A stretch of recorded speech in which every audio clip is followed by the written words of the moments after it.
Welcome to Truth UnCompromised. I am your host, Rhonda. Join us every Thursday at 7 p.m. Eastern Time. Truth is peace. Truth is justice and freedom to love, live, and be.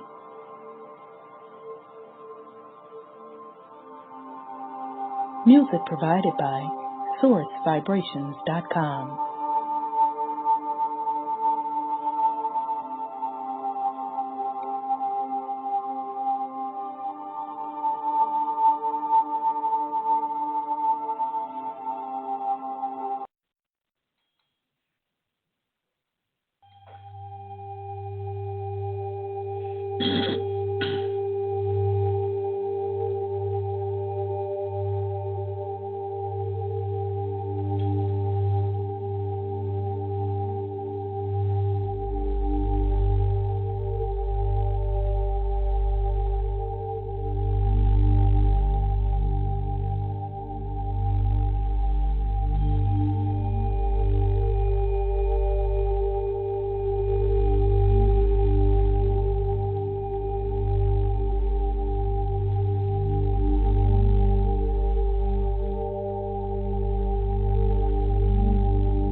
I am love.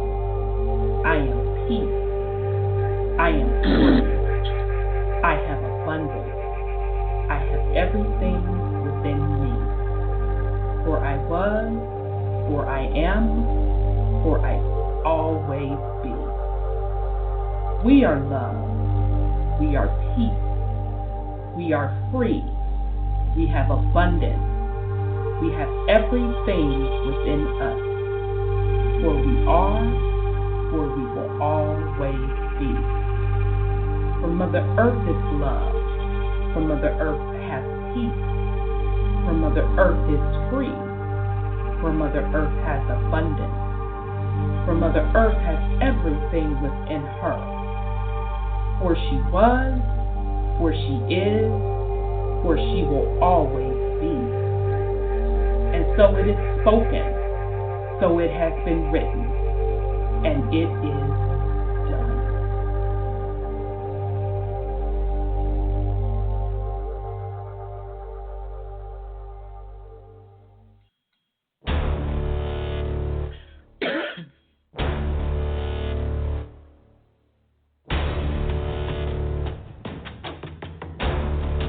You have entered into a dimension of truth, where time does not exist and illusions are shattered.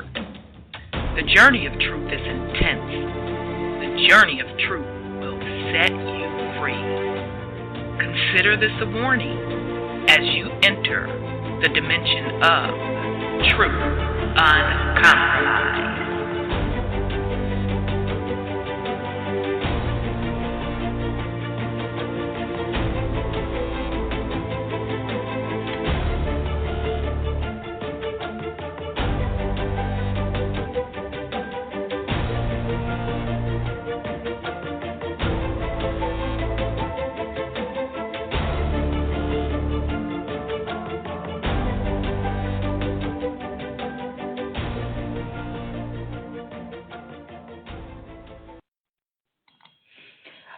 All right, family. Welcome to the Truth Uncompromised show. I am your host, Rhonda, and tonight is Thursday, November 14th.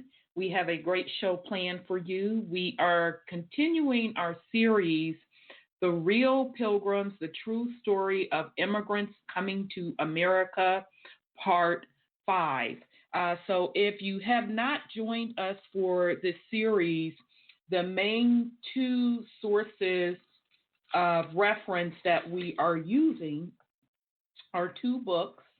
One is called They Were White and They Were Slaves, The Untold History of the Enslavement of Whites in Early America by Michael A. Hoffman. The second And the other one is White Trash, the 400-Year Untold History of Class in America by Nancy Eisenberg. So on this journey so far, we have discovered that the title slaves didn't come into play into later down the line, and it really applied to a group of people. More specifically, white people were known as the Slavs and also indentured servants.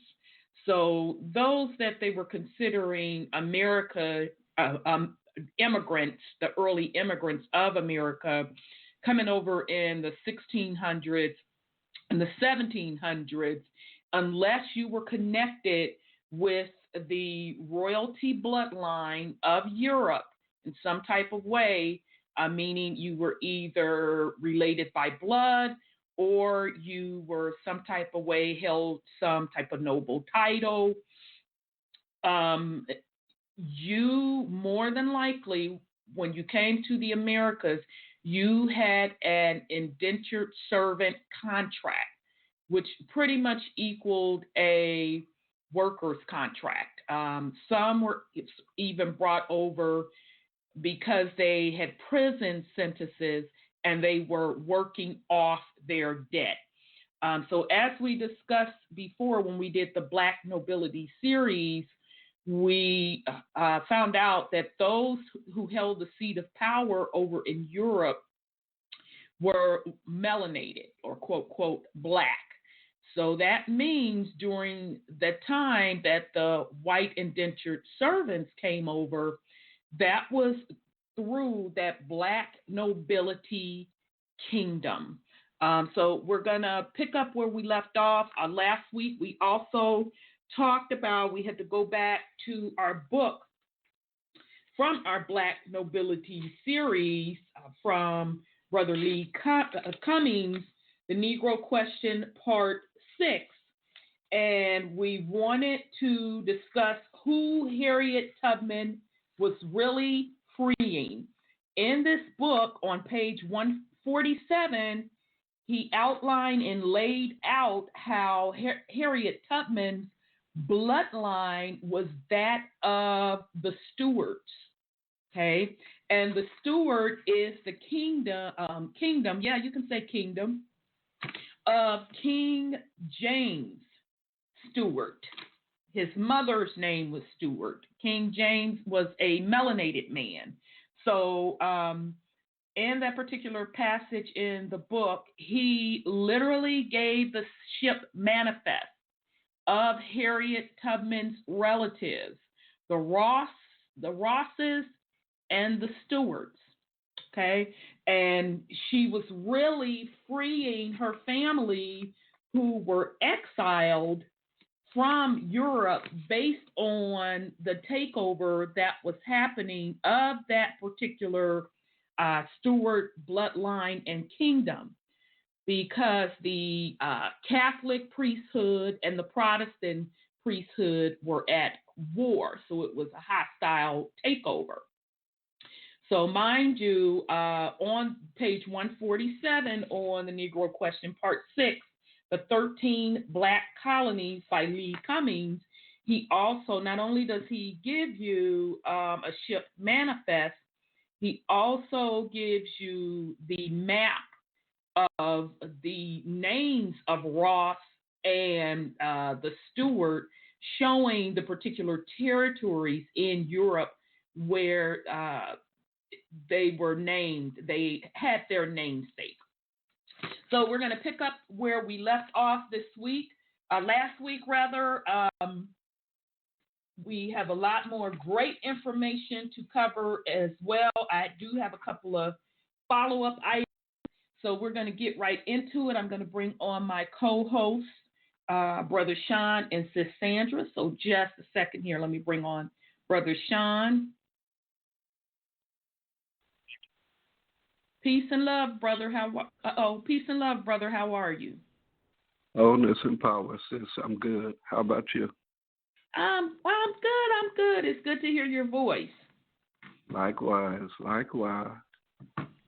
right. I'm just excited. I'm sorry. Go ahead. I'm just excited. I could just feel something special in the air tonight. I ain't sure what it is yet, but. All right now. All righty. So, Sis Sandra, get in the queue for me. Press *1. I think that's you, but I always like to make sure. Yep, that's you. I always like to make sure. So let me bring on Sis Sandra. Peace and love, sis. How are you? Peace and love to you, Sis Rhonda. I think I slipped for cogwheels sometimes. Uh-oh. Sorry. Good. That's okay. I never want to open up your line without, because you may not be ready. You could be. I was doing something. Yeah, you're right. And all of that. Yeah, so that's why but I was always listening. Tell anybody I did that. No worries. Well, good to hear your voice. Thank you. Good to hear yours, too. Hi to the family, Brother Sean. Wholeness and power, sis. Thank you. Thank you. Okay, and then shout out to Scotty Saturn in the chat room as well. So here we go. We're going to start with, go ahead on with the fuckery. Sandra, do you have any go ahead on with the fuckery tonight? Oh, my goodness. I've been watching, I watched the first round of that impeachment thing. And I want to make mention, I care more about how people interact with each other than what the real deal is about what happened that brings it about. You know, it's like you're working for a boss and you don't like how he talks to you, so you want him impeached. Or that somebody else done cheated you, done robbed you, over there working with people that are unsavory, but that doesn't matter. And to me, that's a value system problem that a lot of people have. They don't care about that people were cheated, lied on, stole from, you know, but the man can't talk to you any way he wants. He got to go. So this is what I'm looking at, is people's values have changed, really. So lying and cheating is not even important, is the fact that the guy don't talk to you nice. So right. That really bothers me. That's the whole. I hear people say, "Oh, he's a nasty old thing." He is, but sometimes you got to take nasty to get the real deal out. So I don't support him. I don't support the rest of them either. But right. The thing is, righteousness or truth should trump feelings, because if you don't have righteousness and truth, your feelings ain't going to be worth anything anyway. Exactly. And my son pointed out to me that, in the book of Revelation, there was a whore of Babylon, and merchants came to her. And you can tell who is on her payroll by the fact they don't listen to nothing, and they're trying to feed the American public emotions instead of truth. Indeed. So I really take offense to that, but it is what it is. Wow. All right then, sis. I hear you loud and clear. Brother Sean, do you have any go ahead on with the fuckery this week? Indeed. But I'm going to add on to what she was just saying, because I watched it, and neither one of those two had talked to President Trump or the president of Ukraine. They weren't in on the phone call. They were there with just hearsay stuff. Well, I heard this, and I heard that, and such said this. And this article said this, and that article said that. And then when the Republicans are asking them direct questions, they ask them, okay, between you two, which one of you two can tell me what's impeachable in here?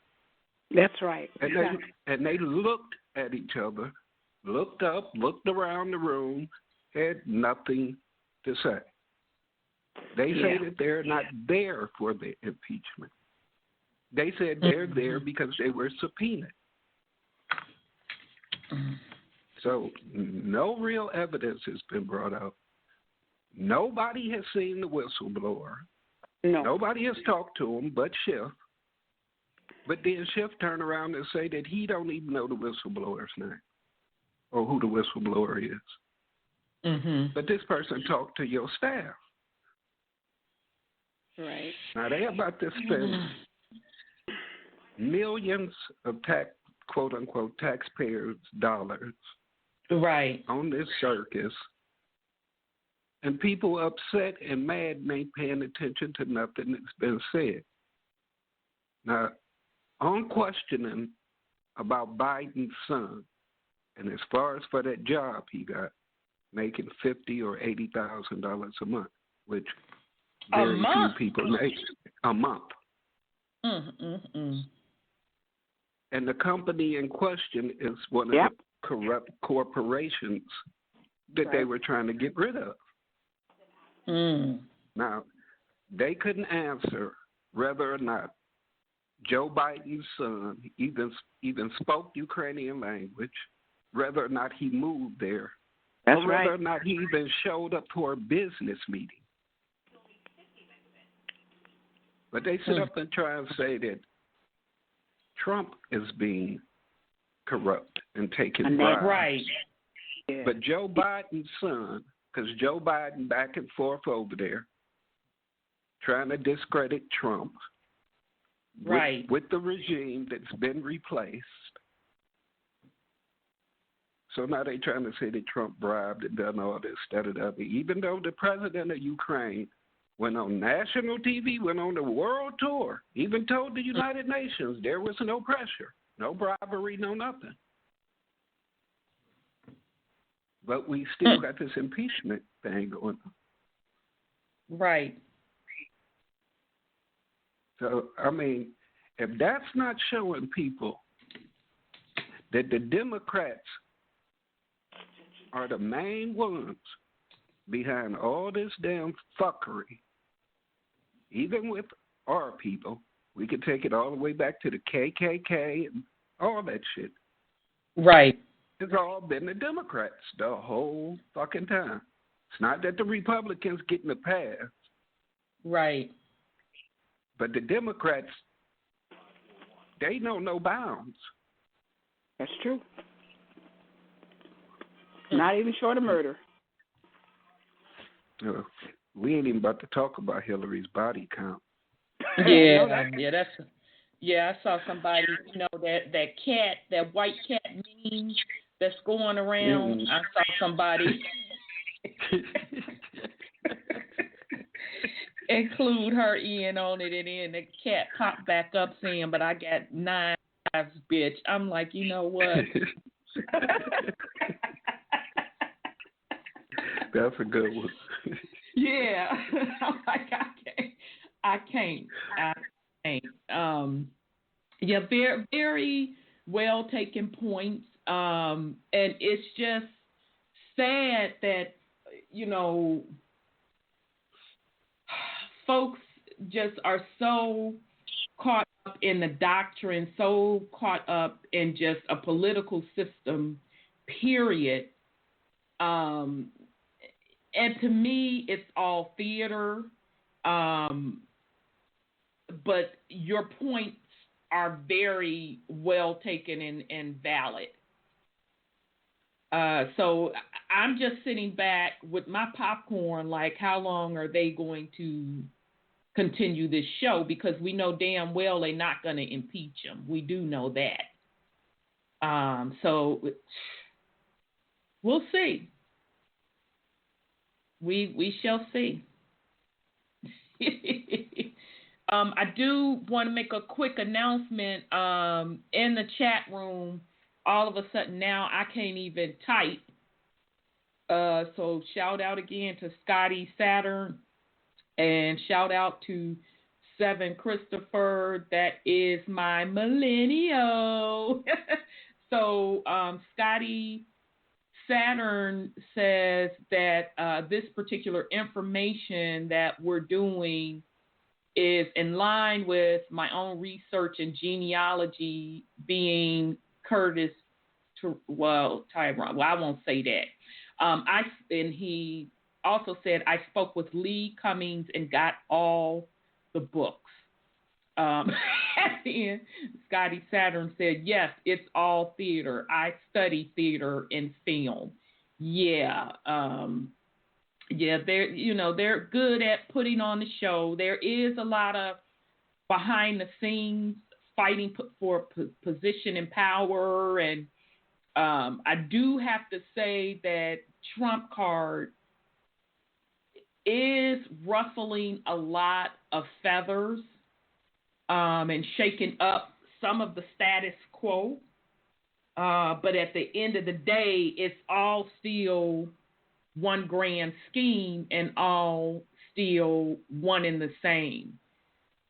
So we're going to, as we continue this series, because we kind of saw it in the Black nobility, and as we were discussing with you all, even with those particular kingdoms fighting each other, the melanated kingdom, it was still all family that were related.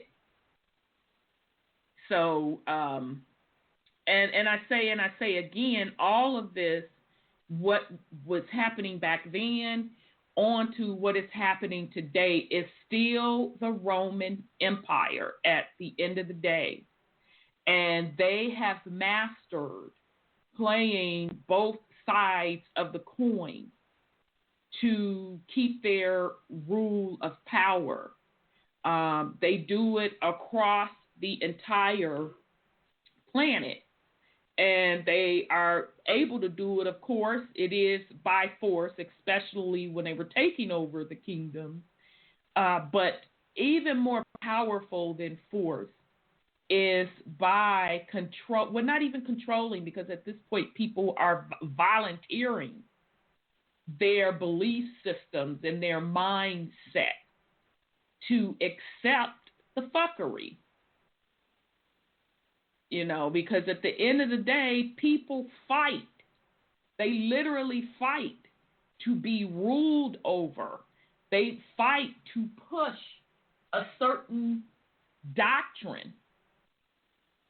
And that's the whole or spell that has been cast over the planet and through bloodlines, and that continue through generation to generation until someone's consciousness elevates and raise up and see the game for what it is and break those particular spells. So, but very, very good, valid points. Brother Sean, did you have any other additional go ahead on with the fuckery? Yeah, indeed. Now, taking into account bloodline and covenants, our first and major covenant is to protect Mama. That's right. None of our covenants deal with being owners, because we don't own her. Right. Period.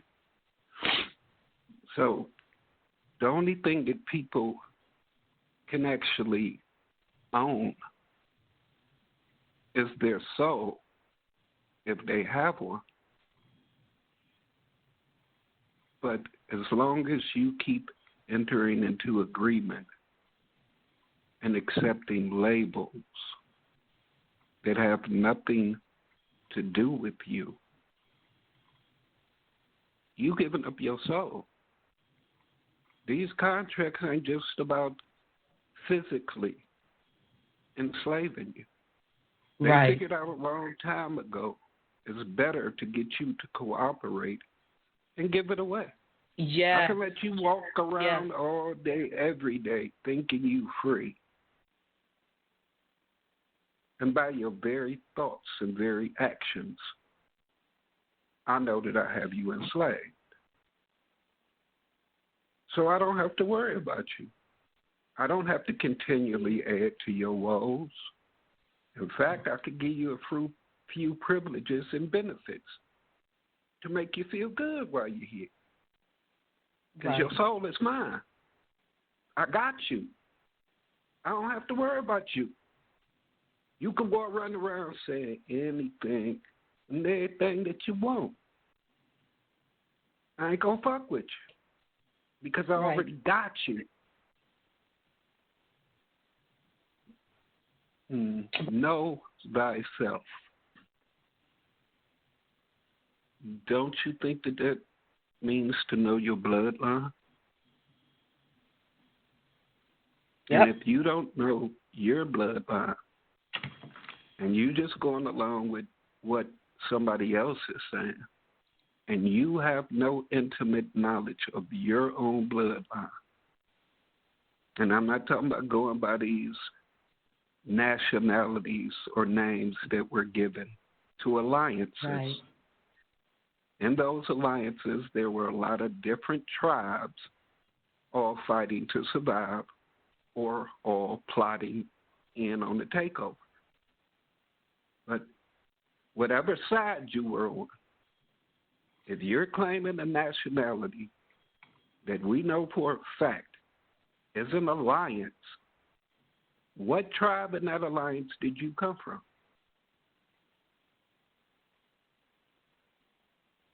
Or are you just claiming the alliance? You have to be more specific.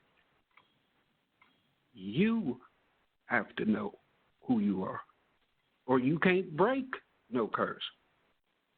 Indeed. You can't restore no covenant because you don't know what the fuck it is, because you don't know who the fuck you are. Indeed. I digress. All right, so I have some go ahead on with the fuckery. This was really, really interesting, y'all. I was sitting and reflecting, and then all of a sudden it came to me that things have been put constantly right in front of our faces in plain sight. So you all remember when the entertainment industry, there was this big rave about the men cross-dressing. That's what it was called back up in the day. It was cross-dressing. So meaning and man wearing woman clothing and specifically a dress. Okay, so what specifically came to my mind is I remember the rap mogul, whatever, Puffy, wearing a kilt. I remember Snoop Dogg wearing a kilt. And I'm like, oh, shit. They, and both Puffy and Snoop Dogg had on the green kilt. And then I started Googling to search pictures of other entertainers who wore a kilt. And then Andre 3000's name came up where he was in a video. I think they said it was the Players Anthem video where he was, quote, quote, getting married, and he was getting married in a red Scottish kilt. And he even said, I have Scottish ancestry. And people thought he was playing. So I'm like, oh, shit, they were putting it in our face that they know who their bloodline is tied to. So then I went a step further, because you remember that you've seen some of the other entertainer men coming out in a black skirt, a black leather skirt, and they would have like black leather pants underneath. I said, that's got to be an older kilt, and of course, it most is. So, and Puffy wasn't in agreement, because I'm just pulling up the picture now. What was he in? It looks like kind of a blue, black. I'm going to just go down the list of folks. So you got Omar Epps. He was in the black one, black leather one. Kanye in the black one. We do know that Forrest Whitaker in 2007 wore a kilt in the film called what? Last King of Scotland. Andre 3000, the Scottish kilt, which is the red and the black one. Kid Cudi, Ara Kelly's ass in the black one. Let me see. And then I already said Snoop Dogg. We even had Al Roker, Rocket. We had the athlete Chad in the black leather one. We got Vin Diesel in the black leather one. We got Samuel L. Jackson in a traditional kilt. Even Jermaine Jackson. I think the green is Irish. We got Coolio in one. So it was put in our face right in plain sight. So that particular black kilt, I checked, it's the most ancient of all of them, and I'm trying to pull it. Let's see, because I pulled it. It says, although kilts are traditionally associated with Scotland, they are also long established in Irish culture. Kilts are worn in both Scotland and Ireland as a symbol of pride and a celebration of their Celtic heritage, yet each country's kilt has many differences, which we'll explore in this post. Scotland. The Scottish kilt dates as early back as the 16th century. This was called the Fielde Moor and was a long, thick stretch of fabric that draped over the wearer's shoulders as well as acting as a kilt. The Fielde Moor was originally designed as a protective piece of clothing to shield the wearer from the tumultuous Scottish weather. It was not until the early 19th century when they became a symbol of Scottish identity and traditional Scottish dress. After the Jacobite Rising in 1746, the government banned the wearing of kilts and tartan as they were afraid of further revolt and uprising by Scottish clans. Remember the Jacobites were King James and them line. All right, we were introduced to the modern kilt complete with pleats and buckling in the late 19th century. This is the kilt we all know and recognize today. Ireland. Many believe that Leon Crouch was the first version of the Irish kilt. However, this was a long tunic in black color and is not a traditional Irish kilt. The Irish national tartan was introduced as a symbol of Galactic tradition during the rise of Irish nationalism and a response to the ongoing angelic sensation of Ireland. The traditional kilt, which is associated with Ireland, is the saffron kilt. The saffron kilt is mustard yellow in color, often with shamrock pleats. Saffron kilt was first worn by the Irish military in the British Army during the 12th century, and is most widely worn kilt in Ireland today. Similarly, the Feldar Moor was worn by Scottish troops on the battlefield.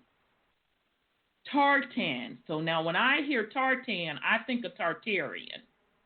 But anyhow, tartan. This is where the Scottish and Irish kilts differ the most, as the tartan in which the kilts are made have very different origins and meaning.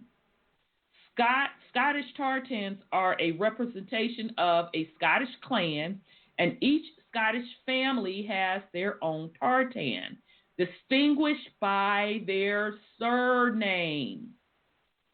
There are over 25,000 registered Scottish tartans, okay? So this is why it is important to research your heritage, and those surnames are extremely important because you can tie those surnames back to land and tie them, if you are on the European side of the house, the lands, just like over here in the Americas too, the lands were named after the surname, and also you can see the coats of arms, or if you want to call them crests, as well, which ties back to these kingdoms. And as we told you before, when you're looking at those coats of arms or crests, number one, let me put out there, those symbols that you are seeing on those coats of arms, it is a deeper meaning than you think. It is a spiritual meaning behind those coats of arms. And Brother Sean, I think about that cartoon. Remember that cartoon you sent me? Mm-hmm. And that episode when dude was fighting and stuff, and he wind up making a crest when he won a battle, and then when he went up under someone's lordship, didn't he like take the crest or something like that? Yeah. Okay, I thought it became his. Absolutely. So those symbols that you see on those crests go all the way back, you all, to the quote, quote, ancient world that they say is make-believe, right? So when you see the two lions and the winged beast, if you read ancient mythology, you will start to match up what those crests are representing and which particular, quote, quote, mythology characters they represent. Now, another thing about those crests, you can distinguish when the Caucasian rule came into play just by viewing the crest, because the ancient or the older empires or kingdoms, you're going to see those particular crests represented by black faces or brown faces. So that would even be down to the animals in those crests. And of course the faces would be melanated for the melanated kingdom. When you see the switch in the crest with the animals depicted as white, then that is telling you the switch from a melanated bloodline to a Caucasian bloodline. Okay, now just because that switch in those crests became Caucasian does not necessarily mean that they are not tied back to that original bloodline. More than likely, the Caucasians still tie back to that bloodline because of the mixing that was going on. All right.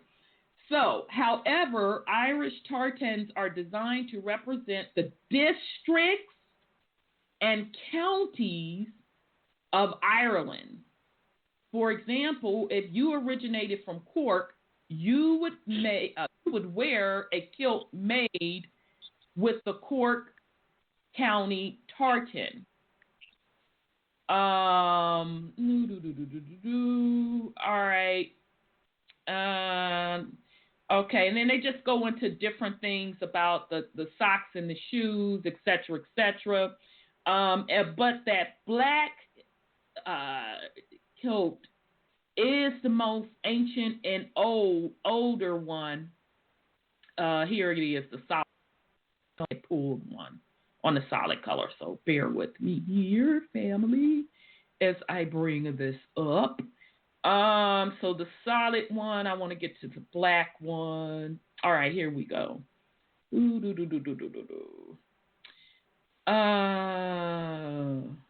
right. Okay, people see a solid color kilt and often think contemporary. And purveyors of contemporary styles of Highland attire have indeed made the solid color kilt more popular today than perhaps it had been in the past. So the impression many have is that a traditional kilt is a tartan, while solid kilts are a new fad in Highland dress. So it was saying another assumption people have is that only non-Scots wore solid color kilts. Of course, the prime example of this is Irish. Until the contemporary kilt styles mentioned above became popular, if one saw a solid color kilt worn at a Highland game, it was likely either saffron or emerald green and worn by Irishmen. Perhaps less well known is the use of solid color kilts by Cornish men.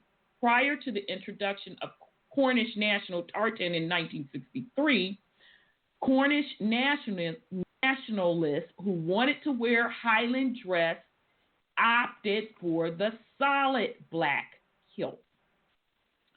Let me see. So a lot of mystery surrounds solid color kilts. They are the black sheep of the kilt family. No one quite knows for sure how to react when a gentleman shows up to an event dressed in one. Is he a poor non-Scot who doesn't have a tartan of his own? Is he trying to follow the modern urban kilt fad? Where do we place him?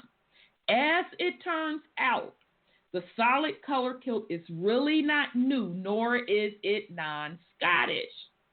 Solid colored kilts have been worn in Scotland from a very early time, probably ever since kilts were first worn. They have never been as popular as tartan kilts, but they have been worn nonetheless without any of the modern stigma associated with them in some people's mind. The earliest example of a solid color kilt that I am personally aware of is found in a portrait of Sir Duncan Campbell. So just real quick, shout out to my sis, This you already know who you are. Just a quick thing. This is out of the wonderful book. Damn, I love these books. The Negro Question, Part 6. The 13 Black Colonies by Lee Cummings. Page 5 of that book. It shows where the name Campbell was listed on the maps in the Highlands of Scotland. Okay. Matter of fact, Campbell had a large territory, and it's also listed with the Stuarts. Okay, because remember the Stuarts are of King James. All right. So this is why we keep telling you all it's important to research your lineage and pay attention to the surname. Okay, so hopefully you're getting a visual that even that this name Campbell, they had a large territory named after them, and they are part of that Highland of Scotland bloodline. Okay, so here we go. The earliest examples of a solid color kilt that I am personally aware of is is found in a portrait of Sir Duncan Campbell of Lowchild, painted in 1635. This large painting shows the family tree of the Campbells of Lowchild with Sir Duncan sitting at the base of it. It can be found in the excellent little book Tartan, the Highland Textile by Hugh Chepe. Sir Duncan is wearing a fleur de moor belted plaid or great kilt of solid red. So that is the earliest form of the kilt, and the first recorded mention of this garment being worn at all is in the Life of Red Hugh O'Donnell, written in 1594, only 41 years earlier. It was seen that the solid kilt is almost as old as the kilt itself. Let me see. I'm trying to get to the black one, y'all, so bear with me. It's in here. Okay, yeah. La.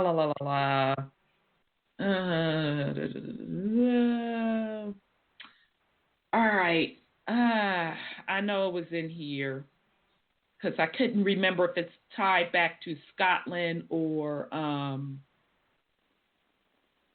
Ireland. Okay, so they have brown and khaki. That ties back to Scottish, but the folks that went over to Canada. Damn, y'all, I had the black one. I'm sorry, y'all. I had it somewhere. It must be in another article. But just to give you just a kind of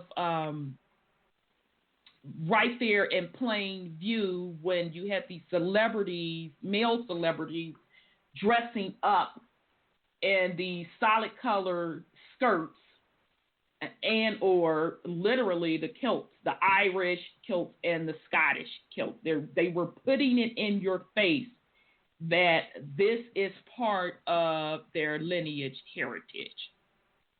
All right, so I'll pause in case Brother Sean or Sis you want to put something on it.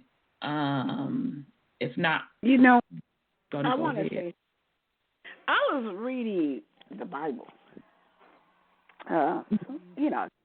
Sometimes. Well, it was in, I think it was the book of Samuel. And it struck me as really, really kind of weird because they were wearing stockings in one of those scriptures. I said, stockings? Oh, interesting. Yeah, the men were, and I said, it was around David's time when he was with Jonathan as his companion, which is Saul's son, and they had stockings mentioned in the Bible. I said, stockings? See, they give us the impression that this Bible is from the beginning of time. Just right, and it's not. And it's because the men were wearing nylons. And I said, when was nylons manufactured? So I said, what in the world is that? Yeah, it's in Solomon. I mean, in Samuel. And I said, wait a minute, something's wrong here. They're not telling us the truth of when the time frame of these books were made. But when you read King James's diaries or whatever he wrote, and you hear what you're saying about the Scottish stuff, all of that makes sense, that this Bible is not as old as they say it is. Now, another thing, too, I used to read romance books, historical romance books. And the clansmen of Scotland and Ireland, they were always enemies to each other. And they were always warring. And the kilts represented the faction of family that they came from. Mm-hmm. And, you know, don't want to be... Mm-hmm. I said, which makes sense. You don't want to be... Yeah, you don't want to be caught in another family's area with that color kilt on. Because what they usually did back in the day, and I don't know why they were so brutal, but they would go in there and kidnap the women.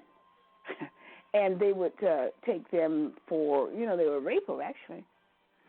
And then they had to make some kind of alliance with each different clan if they took one of the king's daughters or something like that. So it was really, really, really brutal the way they did things back in the day.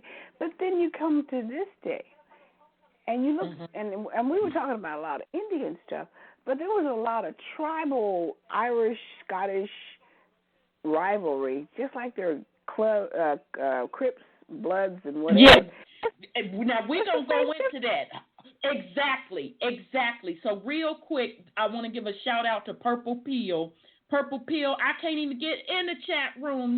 Sister can't even type. So I'm seeing you all type your stuff, but I can't respond back. So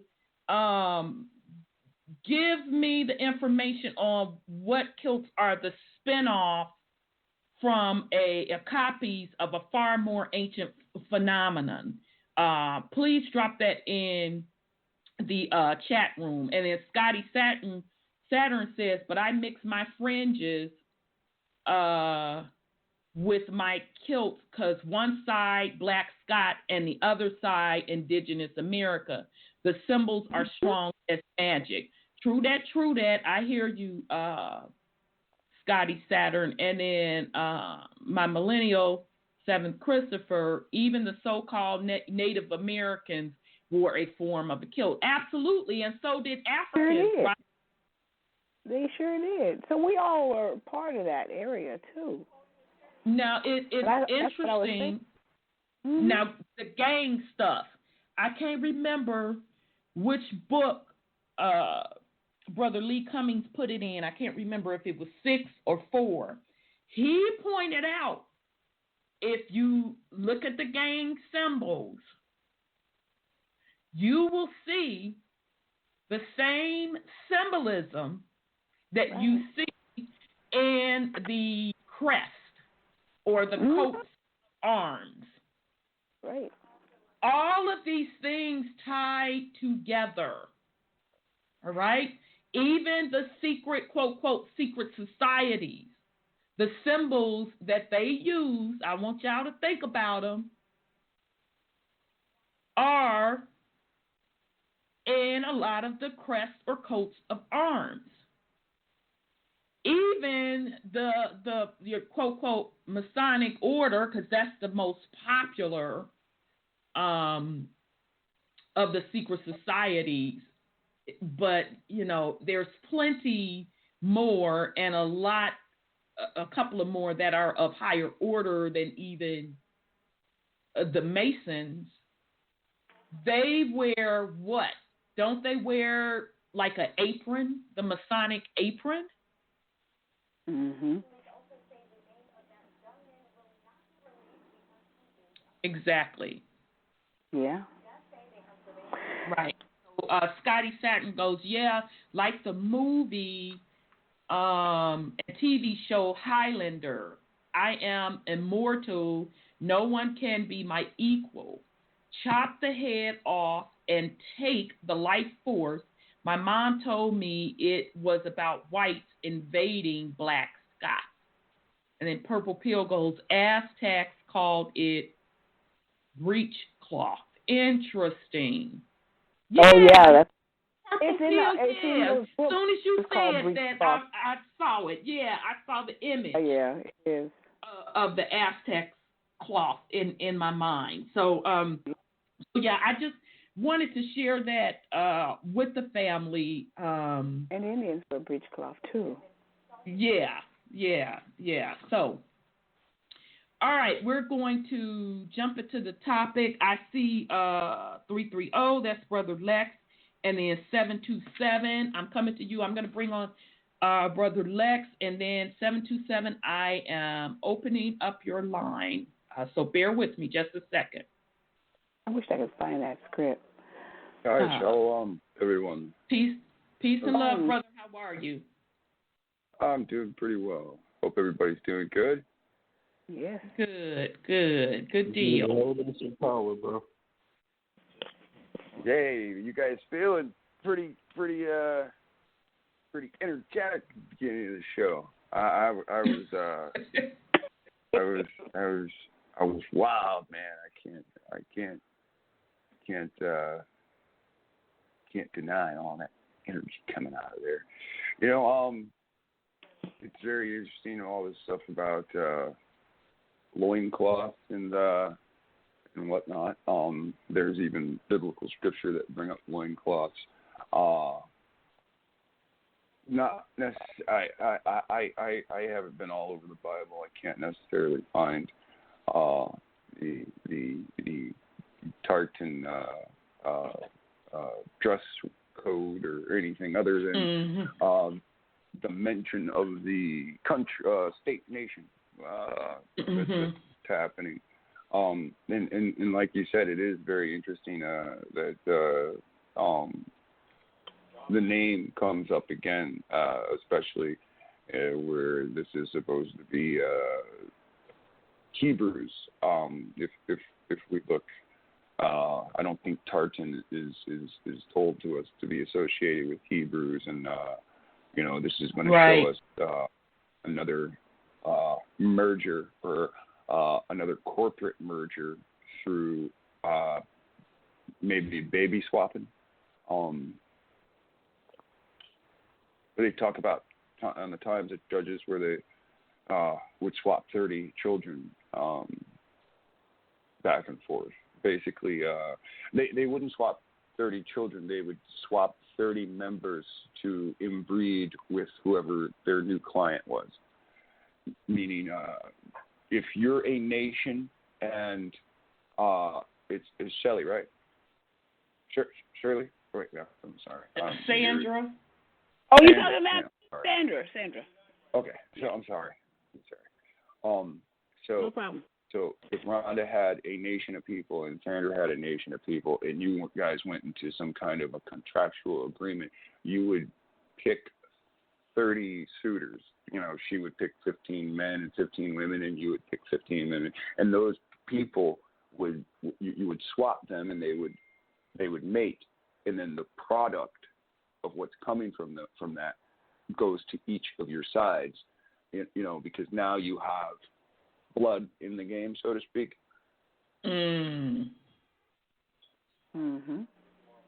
So that's interesting. It's just like you said, everyone makes it seem like the Bible's so distant, the times of kings and stuff. But what's funny is we got these books, and like you said, I love these books. And when you're talking, I have this book. The British Israelites, right? The proof of the ancestry. And again, you can just sit there and count the generations from the Bible to the Irish sovereignty and the British, the Scottish sovereigns. So it's not like it's 30 generations. It's literally not. You know. Agreed. So, yeah. Agreed. So agreed. So agreed with you, brother. Let me get actually, doggone it, we have 2 callers. Okay, Anonymous 111. You've been holding for quite a while. Let me get you, and then I'm coming to you 727. Here we go. Anonymous, your line is open.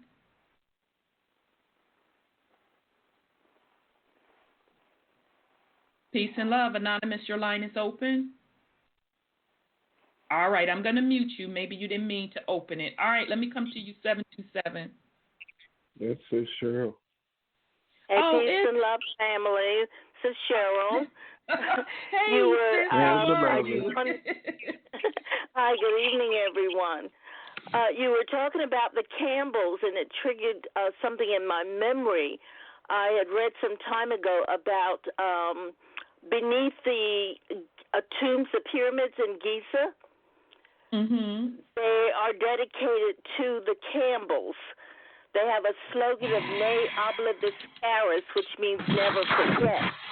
And in 1935, in many of the newspapers, it was reported that there were subways found below the pyramids that were dedicated to the Campbells.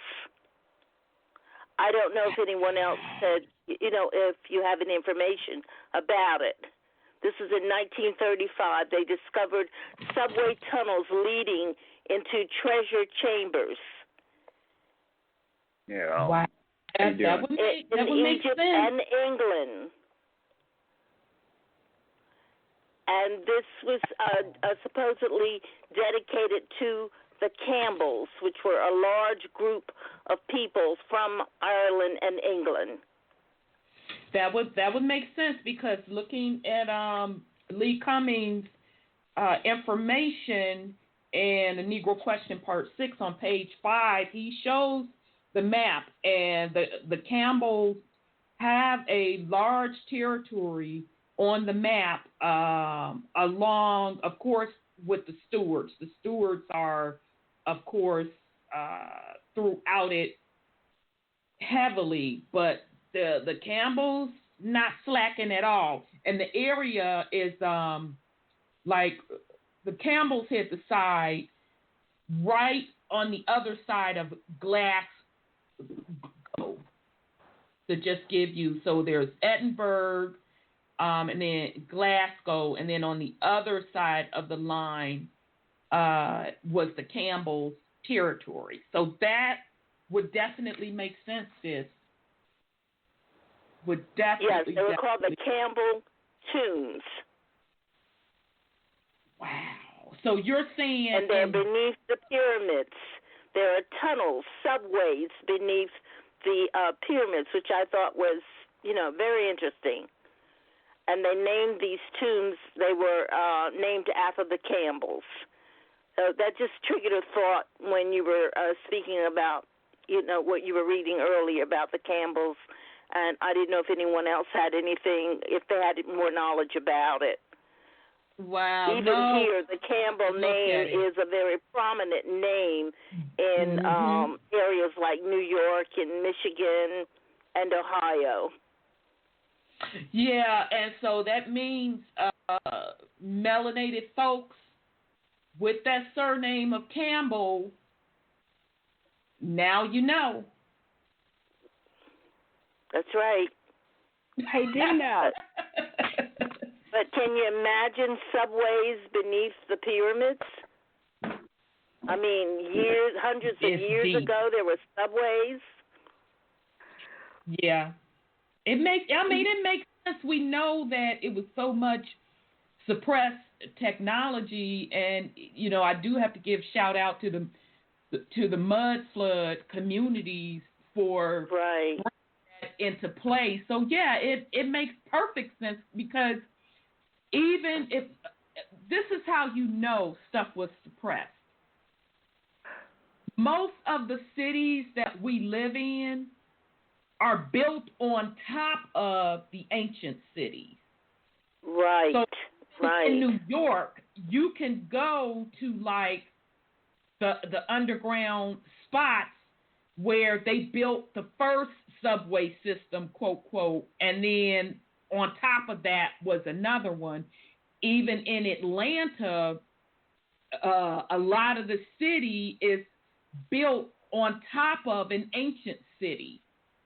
And there is, and you can see it, Atlanteans, you should know what I'm talking about when we cross over those bridge areas, and you can look down and see like the cobblestone streets, and supposedly there is also a train that runs underground in Atlanta, and which is right. They had an area called the Underground for years.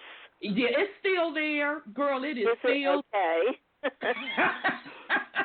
It sure is. It's still there by the old Coca-Cola Museum, so it's still there.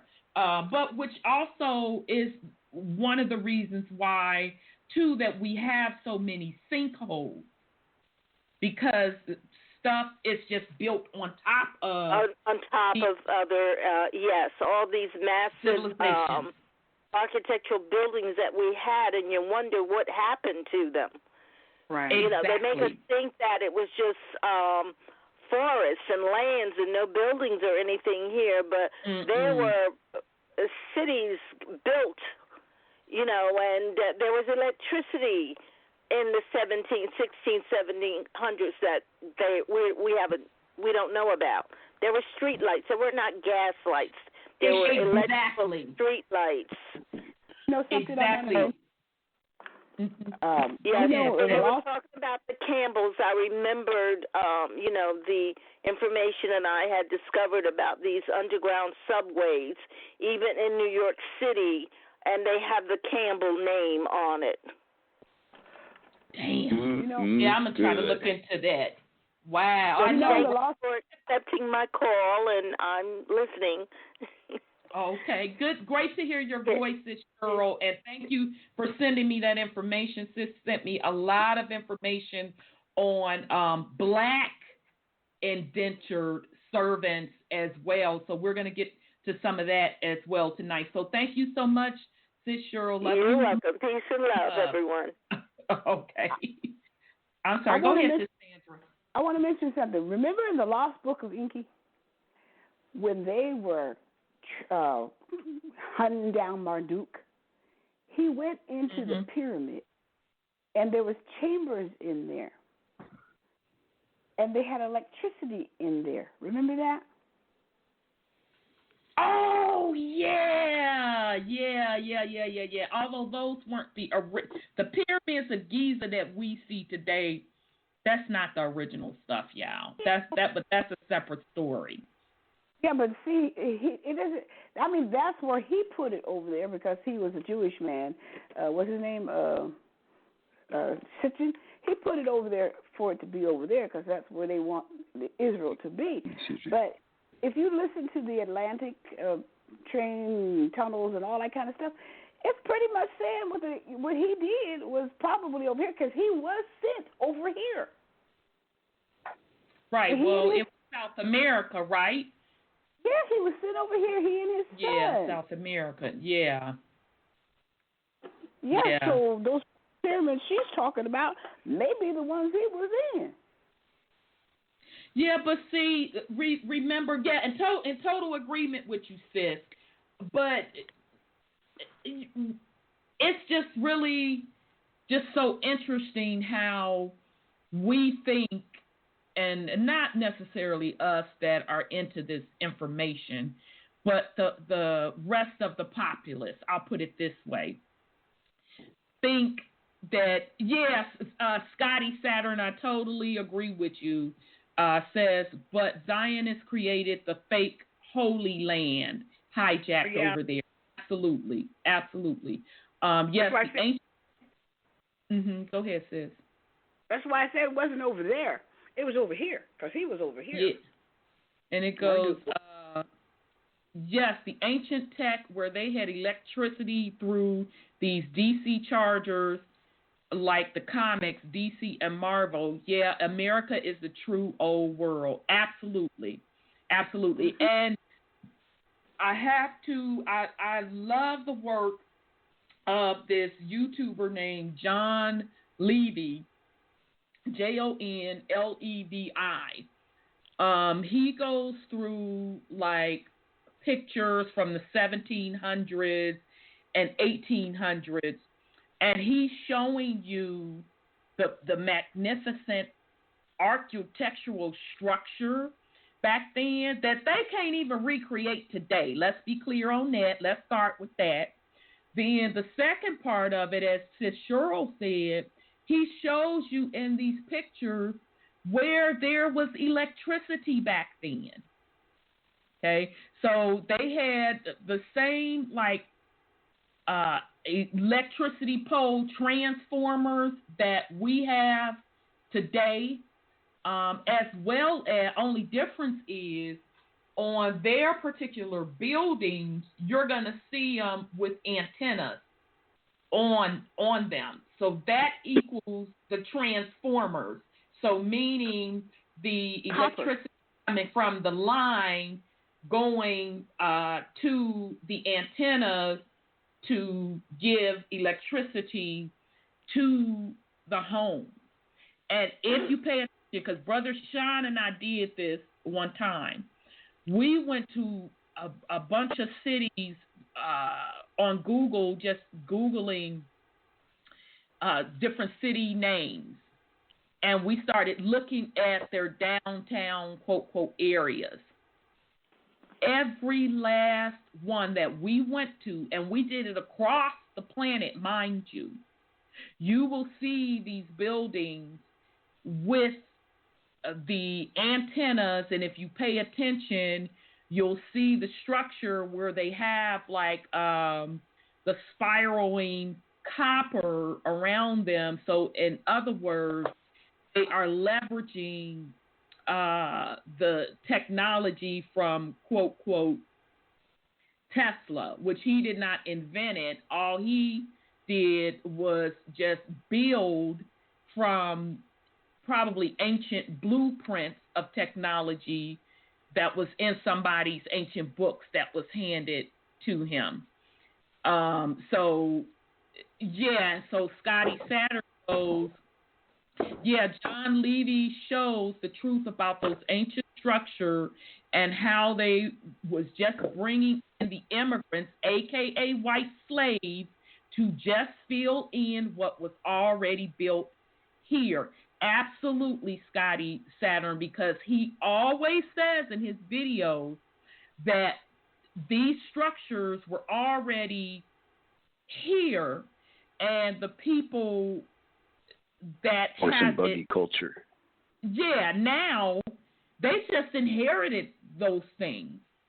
And we shared with you all that, and I can't remember if John Levy said this, but those older homes like built in the 1700s, the 1800s, where they had the fireplace in case, antebellum homes. How the Caucasians, as they started coming into power, they didn't even know how to use that technology. So they were literally freezing to death. So how we got the fireplace today, that was not the original fireplace purpose. That was the original one was like kind of a, if you're familiar with earth ships, like using the natural thermal energy from the earth to heat and cool. And you can run the pipes like on the floor and in the walls, and they had a venting system in those fireplaces with a metal plate across them. And some of you all, if you pay Copper attention, and gold. Exactly. You can go in those older homes and you'll still see that shit today. That was the heating and cooling system. Okay, but because the whites were not the ones that built it, they didn't understand the technology, That's when they start ripping off the metal plates and like opening up the shoe of the fireplaces all the way up and putting wood in there to make a fire. But that the fireplaces we know today, that was not the original purpose of it. It was literally ancient technology. They knew how to harness the natural energy of the earth for heating and cooling and electricity.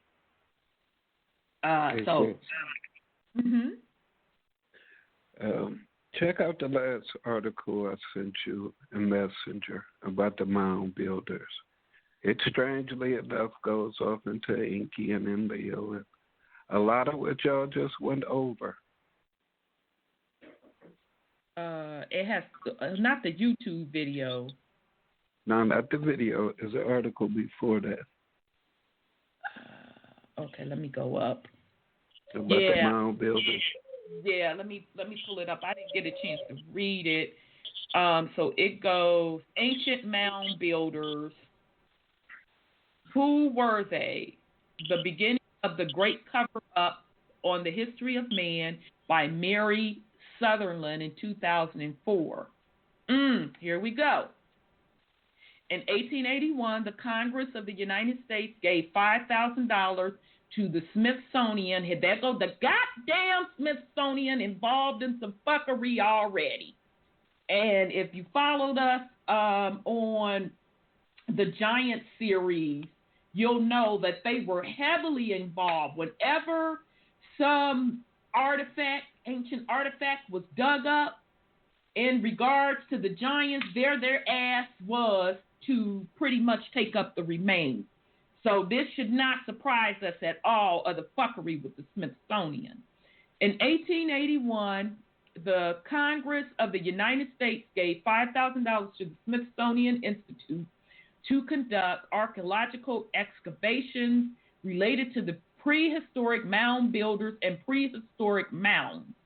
Mr. Willis D. Hoff of Wheeling, West Virginia, was placed in charge of the project. Mr. D. Hoff, who had studied Grave Creek Mound at Moundsville, West Virginia, resigned after a year. He was replaced by Cyrus Thomas, and the project continued until 1890. The goal of the mound exploration was to settle the question of who were the mound builders. Were they an ancient vanished race, as many scholars believe, or were they the ancestors of the American Indians? By the completion of the project in 1890, over 2,000 mounds and earthworks had been studied in the eastern United States. About 100 of these were in the Kanawha Valley. In 1894, Cyrus Thomas published his book report on the mound exploration of the Bureau of Ethnology and proved that the mound builders were not a vanished race, but the ancestors of the American Indian. This was the birth of modern American archaeology and the American birthplace of the Great Lost Race cover-up. Once the question of the identity of the mound builders was directed away from any pre-existing advanced culture, the archaeologists then blindly focused all their attention on tracing the development of North American Indian culture. By the 1880s, the governing establishment of Christendom was dreading the very word archaeologist. And so archaeological digs were brought under strict control, and their funding and undertaking had to be approved by newly designated authorities. One of these, the Egypt Exploration Fund, was established in Britain in 1891. Okay, so now again, I want the family to pay attention to these dates. because we told you all through our researches, we were doing the Black Nobility series, that the Caucasian face that we see in power today did not start taking those seats of power until the late 1800s, early 1900s. All right. One of these Egypt Exploration Fund was established in Britain in 1891. And on the very first page of its memorandum and articles of association, it is stated that the fund's objective is to promote excavation work for the purpose of elucidating or illustrating the Old Testament narrative. In short, this meant that if something was found which could be used to support the scriptural teaching, then we, the public, would be informed. Anything which did not support the church interpretation of the Bible was not destined to see the light in the public domain. The Kurgans. The Kurgans are the earlier people of the Pharaonic, Egyptian, and the Babylonian. Kurgan means mound builder.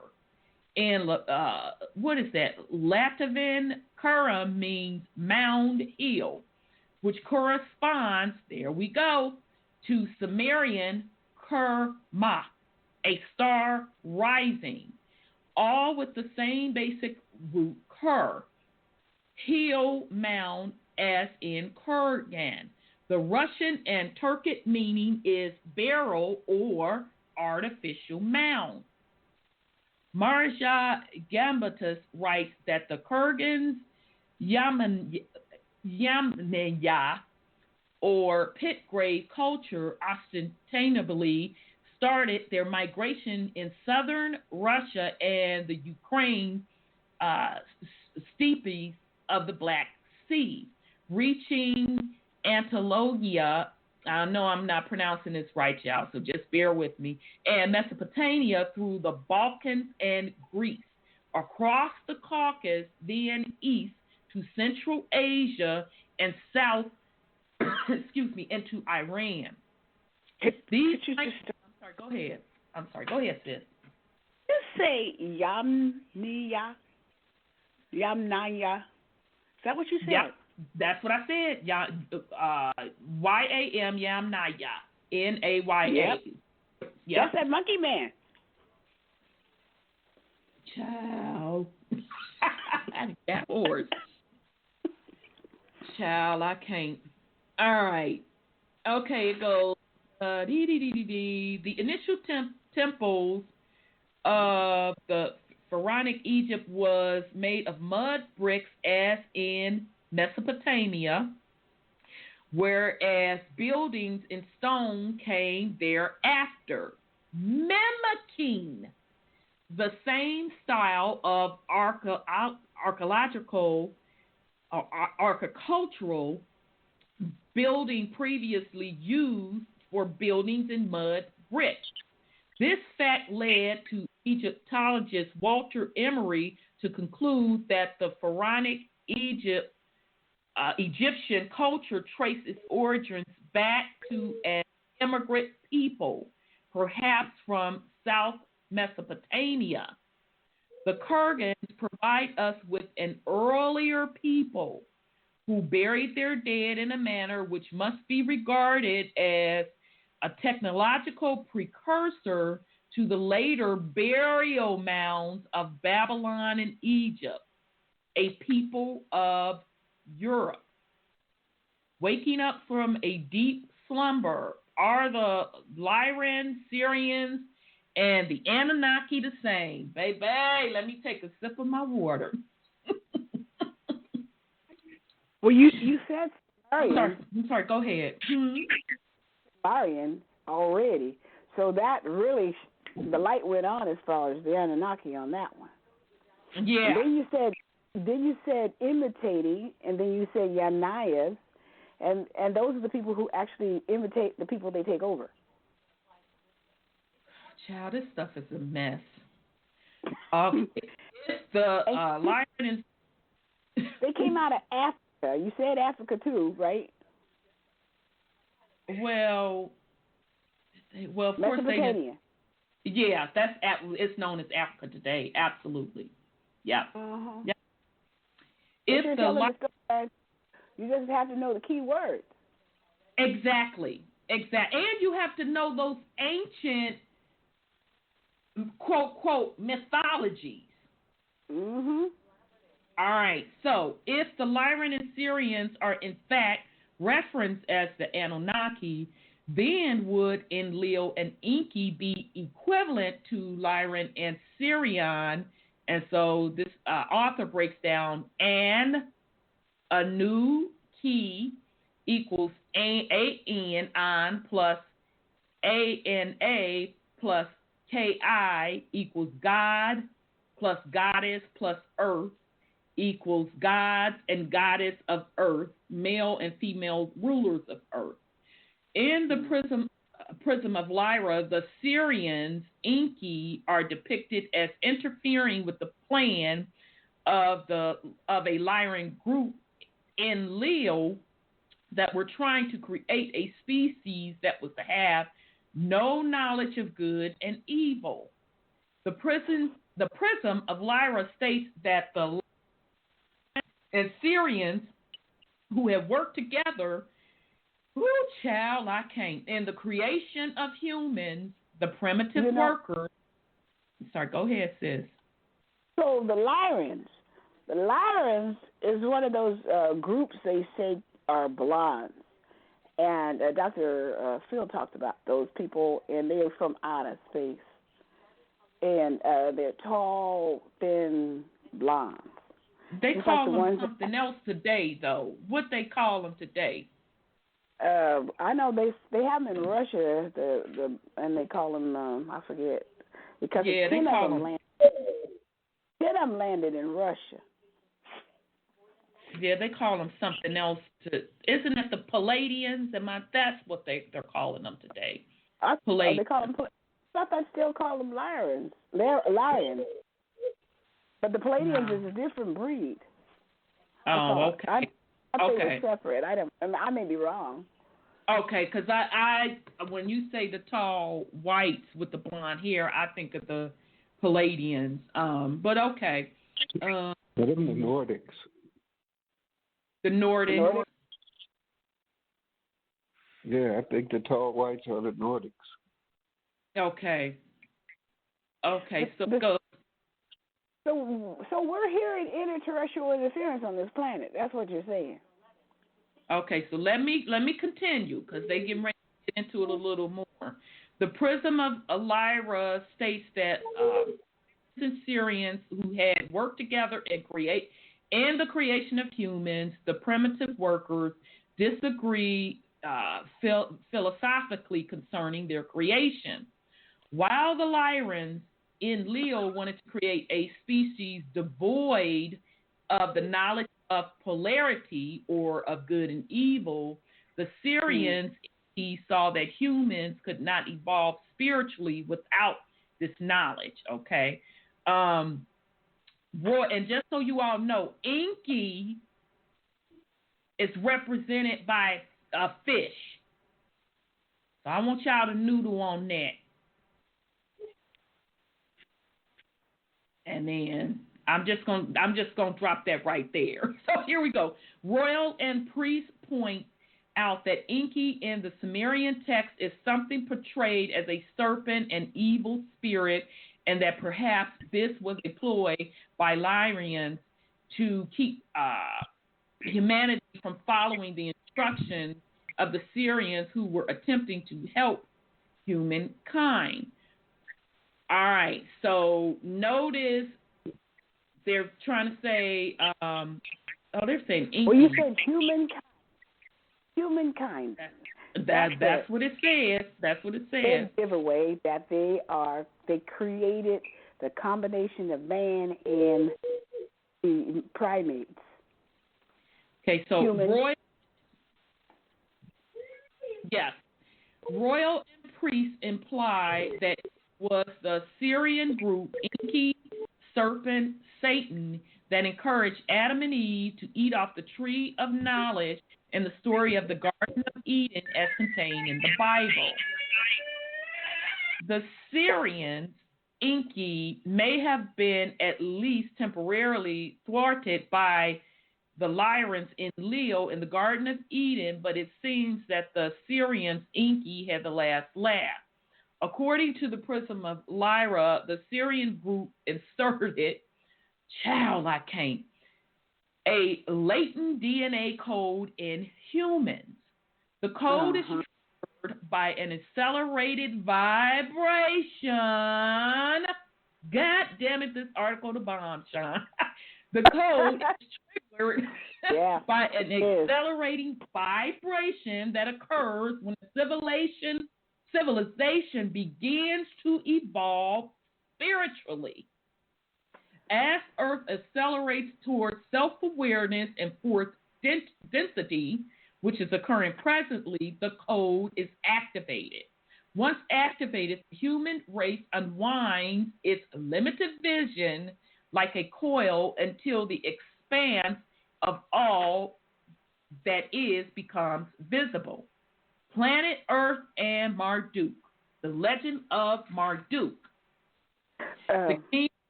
I'm sorry, go ahead, sis. Before you go on, they're telling you, this is what I'm hearing, the second book of Ephesians. That's what they're telling you, that they gave humans their right and wrong, which is Christ Jesus, because they were not man, they were a kind of humankind. And they had to instill in them right and wrong, or they couldn't exist. Ephesians says the same thing. And their father they're the sons of perdition. And they had to give them that Jesus, or that right and wrong sense of value, or they would self-destruct. That's what that stuff is saying. And it's saying it in the scripture. And remember, and all we have to do also is look at proof of different species, quote, quote, on the planet, and whether or not you want to say the giants were a different species. What's Neanderthal, we know for a fact, was a different species. Right. As well. So yeah, there was definitely different variations on the planet, and who's to say that these catastrophes, or John Levy would say reset, and I'm doing that in quotations, aren't planetary shifts that are wiping out particular species and starting over again. And just real quick, Scotty Satterthwaite's Medicine Man breaks it down. Yeah. So check out a video from Medicine Man that talks about, breaks down the white race in Claim of Thrones. Yeah, that was actually a good video. All right. So here we go. Where am I at? Oh, okay. Planet X and Marduk, the legend of Marduk. The king from Marduk was named Anu. Okay, now, all right, y'all, let me take a sip. Hopefully y'all remember this. Yeah, Marduk. Remember when we talked about Noah and how I forget which one of those names could be also known as, okay, somebody, you got a lot of background noise with a screaming baby. If you can for me, that'll be great. In that particular, we found out that in Noah's bloodline, one of the names meant Anu. Literally, that was. Huh? Who was the daddy? Anu. He was the king. Yeah, I know it was out of Noah's bloodline. I just can't remember how far back it was. And we kind of pointed out to you all that's what that meant. All right, so here we go. All right, the king from Marduk was named Anu. Anu, twins, connection. So example, Osiris and Isis. A governing body formed, later known as the Council of 12, 6 from Lyra and 6 from Sirius. Enlil, Lyrans, were given reign over one sector of Earth, and Enki, Syrians. Now, who connects, this is Rhonda talking, who connects or identify as the Syrians today? Isn't that the Dogons? Yeah, they do. No, they're from Sirius. They're from the planet Sirius. That's what they say. That ain't us making it up, because weren't they the ones that told folks that no, there's actually 3 Sirius A, B, and C. So before it be seen with the naked eye, they told them that it was 3, and even drew out for them where it lined up in the constellation. So they identify as Syrians. So Enlil, Lyrans were given reign over one sector of Earth, and Enki, Syrians were given reign over the other sector. The Lyrans remained as overseers to the operations in the valley of Mesopotamia, while the Syrians remained with the gold mining operations in South Africa. The Sumerian relate how Enlil, while visiting the South African mines, was informed a revolt of the Anunnaki miners and their intention to abandon the mines. Enlil summoned his bodyguards in an attempt to find the leader of the rebellion and order his swift execution. It was hoped that the death of the traitor would permit continuation of the mining operations without further interruption.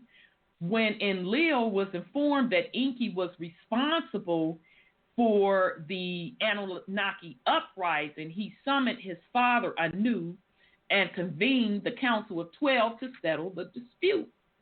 After years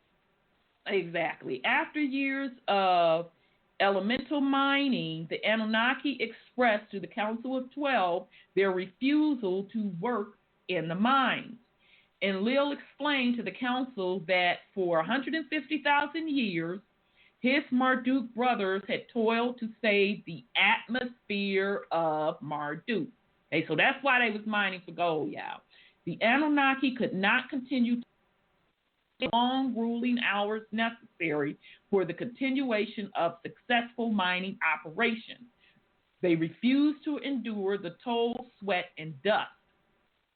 Enki also asked for the council's intervention as well as the permission to allow his half-sister, Ninhasad, who was also chief scientist and engineer, to experiment and create through genetic engineering a mutation of existing animal life on the planet.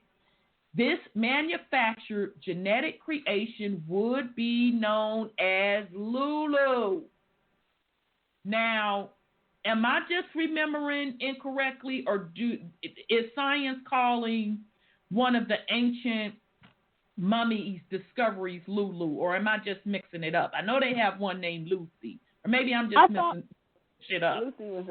Lucy was that monkey or part-looking man, the clay person, they found a little short thing.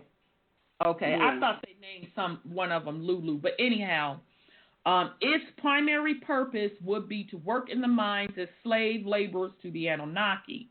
These slaves would be genetically engineered with the necessary intelligence to comprehend and take orders, but they would be significantly altered for submissiveness to maintain order within the mines and eliminate future rebellion. The Anunnaki would never have to toil the mines again with these genetically engineered mutations as their obedient slave laborers. Okay, so once again, this whole slavery shit, we keep trying to tell you all that is deeper than what we think it is. The council agreed, and as time passes, the first Lulu was created without procreative properties. These beings are the prototypes of the first human beings created by the Anunnaki. Sumer, one of the oldest civilizations known to man, attributed the beginning of civilization to Marduk's gods. The civilization was said to have begun long before human beings were created. After the creation of the humans, the giant Marduk Anunnaki became as gods to the humans. All right, so now,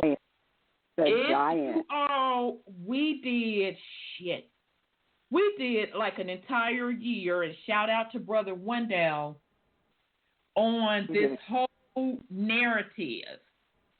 And we literally pulled up the Bible and the Sumerian text, brought in Dr. York's text into it, and the Terra Papers. And we showed you line item by line item from scriptures out of the Sumerian text. The only difference is, in the Sumerian text, they gave you by name who the quote, quote, angels were being quoted in the Bible, as well as who was being called Lord, who was being called God. So I would highly recommend, and even if you don't want to listen to that series, go get the ancient Sumerian text and, start reading those things for yourself, and you can pull up the Bible, especially if you're familiar with the Bible, and you're going to go, whoa. All right. These beings were the prototypes for the first human beings created by the Anunnaki. My bad. I'm all on the wrong damn line. All right. After the creation of the humans, the giant Marduk Anunnaki became as gods to the humans. Okay. So now remember, when we did the giant series, we told you all that Noah was a giant. Right. His particular bloodline were giants. Okay, and they were at war with other giants or titans. Right. The humans were taught basic skills and were provided with the content of Anunnaki writings. Now, once again, we told you all that Hebrew is a derivative of cuneiform. Okay, all you have to do is go look at cuneiform, pull up Hebrew, and you're going to see very, very striking similarities. All right, these writings were given to the Sumerians to provide them with a historical account of the beginning of human origin. Ownership of the Lulus presented a continuous battle between Enlil and Enki. Enlil captured some of the Lulus and brought them to an area of Sumer known as E-Din. So in other words, Eden. The captive Lulus had the same fate as the other manufacturer Lulus. They became servant laborers to the Marduk gods and labored in the gold mines of South Africa for thousands of years. After much time passed, the god Enki bestowed the gift of procreation upon the Lulus. Enki had fallen in sympathy with them, no doubt because of their similarities to the gods. The gift of procreation made the Lulus full-fledged human beings and assured them a continual lineage of human beings to come. The Lulus considered this a gift of procreation to be a blessing from their god Enki. And again, I'm going to, encourage the family. You pull that Sumerian text, especially if you are very familiar with the Bible, you can cross-reference when they're talking about God or Lord and angel. And in many cases, God is referred to Enki. Okay, and if you pay attention to the narrative, you're going to see different groups of people calling on a god or a lord, but it would be a different being that they're calling upon. All right. So Enlil was not pleased with Enki's decision to further alter the Lulus and provide them with procreative capabilities. Enlil felt the slaves were not as productive as they had been prior to being given the gift of procreation, and he felt that the slaves had become a nuisance. He decided that there was no other option than to drive the slaves out, far removed from his sight. The Adamu / Lulu, so notice that Adam / Lulu, humans were driven out of the garden into the Zagros Mountains. Enki took pity upon these exiled creatures. Stitchins parallel this story with the biblical account of Adam and Eve being exiled from the Garden of Eden. The new Homo sapiens, those with procreative ability, were driven from Enlil's presence away from their homeland, Eden. The Sumerian records and Stitchin's interpretation of the same imply that there were many gods. As history evolved, the idea of many gods could have evolved into the condensed image of one god. Previously, we mentioned Marduk's planetary cycles, wherein the planet would periodically align itself within the pathways between Jupiter and Mars, which is strangely remnants of the dawning of the age of Aquarius. This planetary realignment occurred, and I say occurs, but occurred in cycles approximately every 3,500 Earth years. It was at, I'm sorry, go ahead, sis. So that is why they are saying now in modern times that Jupiter or the return of Nibiru is now, because you just said is when the alignment of the age of Aquarius. Yep. And so, and 2025 is supposed to be right dead in the deep of it, and 2020, 2021 is supposed to be the start of the new age, the dawning of the different, what they say we're going to have enlightenment, right. Death will, the curses will be lifted. So the curses, now that's a different story, isn't it? With that story. So now I'm just going to remind the family, and so millennials, you may not know this song, but us old kids, we know it. I'm going to play that shit when we rock out tonight. When the moon is in the 7th house and Jupiter aligns with Mars, this is the dawning of the age of Aquarius. All right, so that's what they are talking about in that song. All right. It was at about the time of the advent of the next 3,500 year cycle that Enlil knew that Marduk's alignment would create Earth's changes of tremendous proportion. The Anunnaki scientists predicted an enormous tidal wave with the magnitude of which would threaten the survival of all inhabited parts of the world.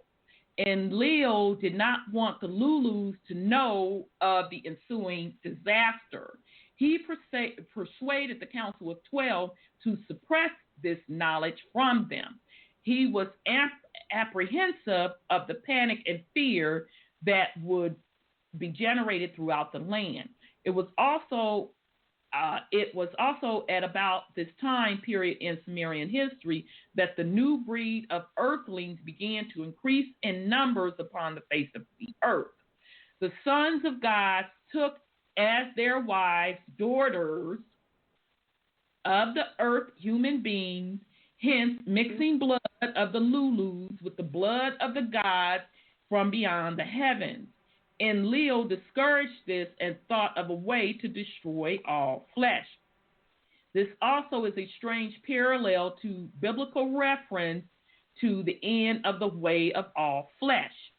Enki was protective of his creation, but because he wanted to avoid panic and maintain control, he refused to tell humans of the ensuing flood. He formulated a plan, and Zarathustra, the author's note, striking parallel to biblical story of Noah. Okay?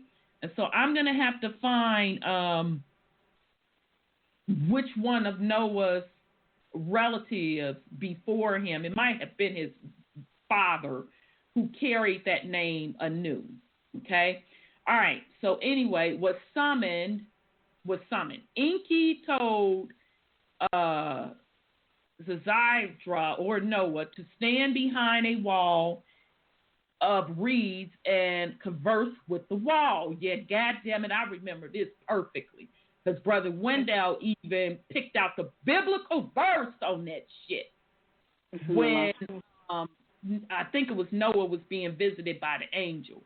Enki took the wall to relate to Zarathustra that there would be a horrific flood. So Noah, I'm tired of pronouncing that Z name. Gather your family together, and all of ye shall make a secure boat. This boat shall be made of the best quality material to secure it from the seeping waters yet to come. Put enough food on the boat for all of you to consume freely, and 2 of each of the animal creatures who cohabitate upon the land with you, and then shut the doors. Do not open the boat until all signs of the raging floods are gone and the sea is calm. So now what we read out of the Sumerian text was that it was the sister, the scientist, who went and got the DNA samples from all of the various creatures and took them up in the sky because the quote Anunnaki were hovering in the sky as the waters on the planet began to rise. So it wasn't none of this every 2 physical animal being brought on the boat. It was literally the geneticists taking the genes of the particular plants and animals to save it. Okay. Enki was satisfied that he had protected parts of his creation, and unbeknownst to Enlil, had assured the survival of at least one of the families of the genetically engineered human beings, Noah and his family. The Anunnaki Nephilim would also have to leave Earth because of the torrential flood waters that would engulf the entire surface. They remained in orbit, until such time as the Earth could again be inhabited. After the Great Flood was over, the Earth was repopulated by, they call in Noah's name Z in this text, but I'm going to say Noah and his family. The family had been blessed with knowledge of agricultural and the earth's yielded plenty of food and bounty for its inhabitants. Now, we also read somewhere, and I can't remember where it was, that there was another bloodline that survived as well, but they were giants. Cain. Okay, yeah, they were giants. So, they was the Canaanites. High up. All right? So here we go. Mm-hmm. Sumerian text states that the Anunnaki Marduk returned to Earth after the deluge. Although they retain ultimate power and control as the stewards of the earth, notice that name, right? Stewards of the earth. They also formed a benign alliance to the surviving human beings. Later, they helped the human beings to build the ancient royal cities. Even modern archaeologists cannot fathom how ordinary manpower could have moved gigantic pillars and slabs and set them to such exacting specifications. The Marduk also held councils which would pertain to the future of the gods and their continuing association with man on earth. The god Enki initiated a race of human leaders, further enhancing the Anunnaki genes, the shepherd kings. The gods taught these future leaders the advanced scientific knowledge of the Anunnaki. Even today, this royal bloodline is alleged to come down through these kingship bloodlines. It has also been suggested, which I agree with, that what we believe to be small gray aliens are in fact androids developed and used by the Anunnaki as watchers over the creatures of the earth. If we are able to positively determine the existence of a 10th planet, then we can logically assume the existence of the Marduk/Nibiru. Further, we can then assert that these stories of the Anunnaki are true. Following is what we do know on the events happening around this time. In the 1960s, a group of physicists from Boeing got together to launch a private study aimed at explaining the many anomalies of the Earth and other planets of the solar system that could not be explained by normal physics. What they conducted supported Blavatsky's proposal. They came to the agreement that around 5000 BC, a huge body, Jupiter, careened through the solar system. This threw the other planets into disarray, so explaining their present anomalies of spin, direction, and speed. Jupiter crashed into a planet that once orbited between where Mars and Jupiter are today, and the debris from this planet, they say, can be seen the otherwise unexplained asteroid belt that occupies the space between Mars and Jupiter. Possibly one of the three Atlantean cataclysms could have destroyed in stages happening around 10,500 BC and was caused by a closed path of Earth by Mars, which has been knocked out of original orbit. James Churchward says there are enormous gas belts and chambers under the Earth, and when these blow on a vast scale, the land is destroyed. He says that gas belt ran under both Lemuria/Mu and Atlantis. Churchward explains that civilization existed for tens of thousands of years before Sumer emerged. Central to these Sumerian accounts were the gods the Sumerian called Anunnaki, sons of An. Their later Semitic names were the Anunnaki, those who from heaven to earth came. And Dengur the righteous ones of the blazing rockets. The Anunnaki were a reptilian race from the stars. The Sumerian tablets describe a collision between the moons of a planet they call Nibiru, and one orbiting between the present Jupiter and Mars. The debris from the collision created what the Sumerians called the band bracelet, the asteroid belt. The Boeing physicists suggested that part of Jupiter broke away on impact with another planet. This is the body we now call Venus, they concluded. It was projected towards Mars, destroying the atmosphere and life on that planet. After devastating Mars, the Venus comet was caught by gravitational pull of the Earth, they aid. It made several orbits of the Earth, causing a tidal wave of devastation that ended the Golden Age and hurled vast quantities of ionized ice at the poles. I'm sorry, go ahead, sis. The Golden Age ended the Golden Age, right? That's what it says. So that means that the Golden Age will start again, just like it ended. Yes. With that point, with that flood and stuff. So we're gonna actually the planet is already purifying itself, right? Agreed. Yes. So we may even have another flood to start it again. Wow, that's not good. Well, I mean, it is what it is. It has to happen. So, damn, where did I go? It made several orbits of the Earth, and causing the tidal wave and devastation that ended the Golden Age and hurled vast quantities of ionized ice at the poles. In momentum being hurled it into a present orbit as Venus, the planet.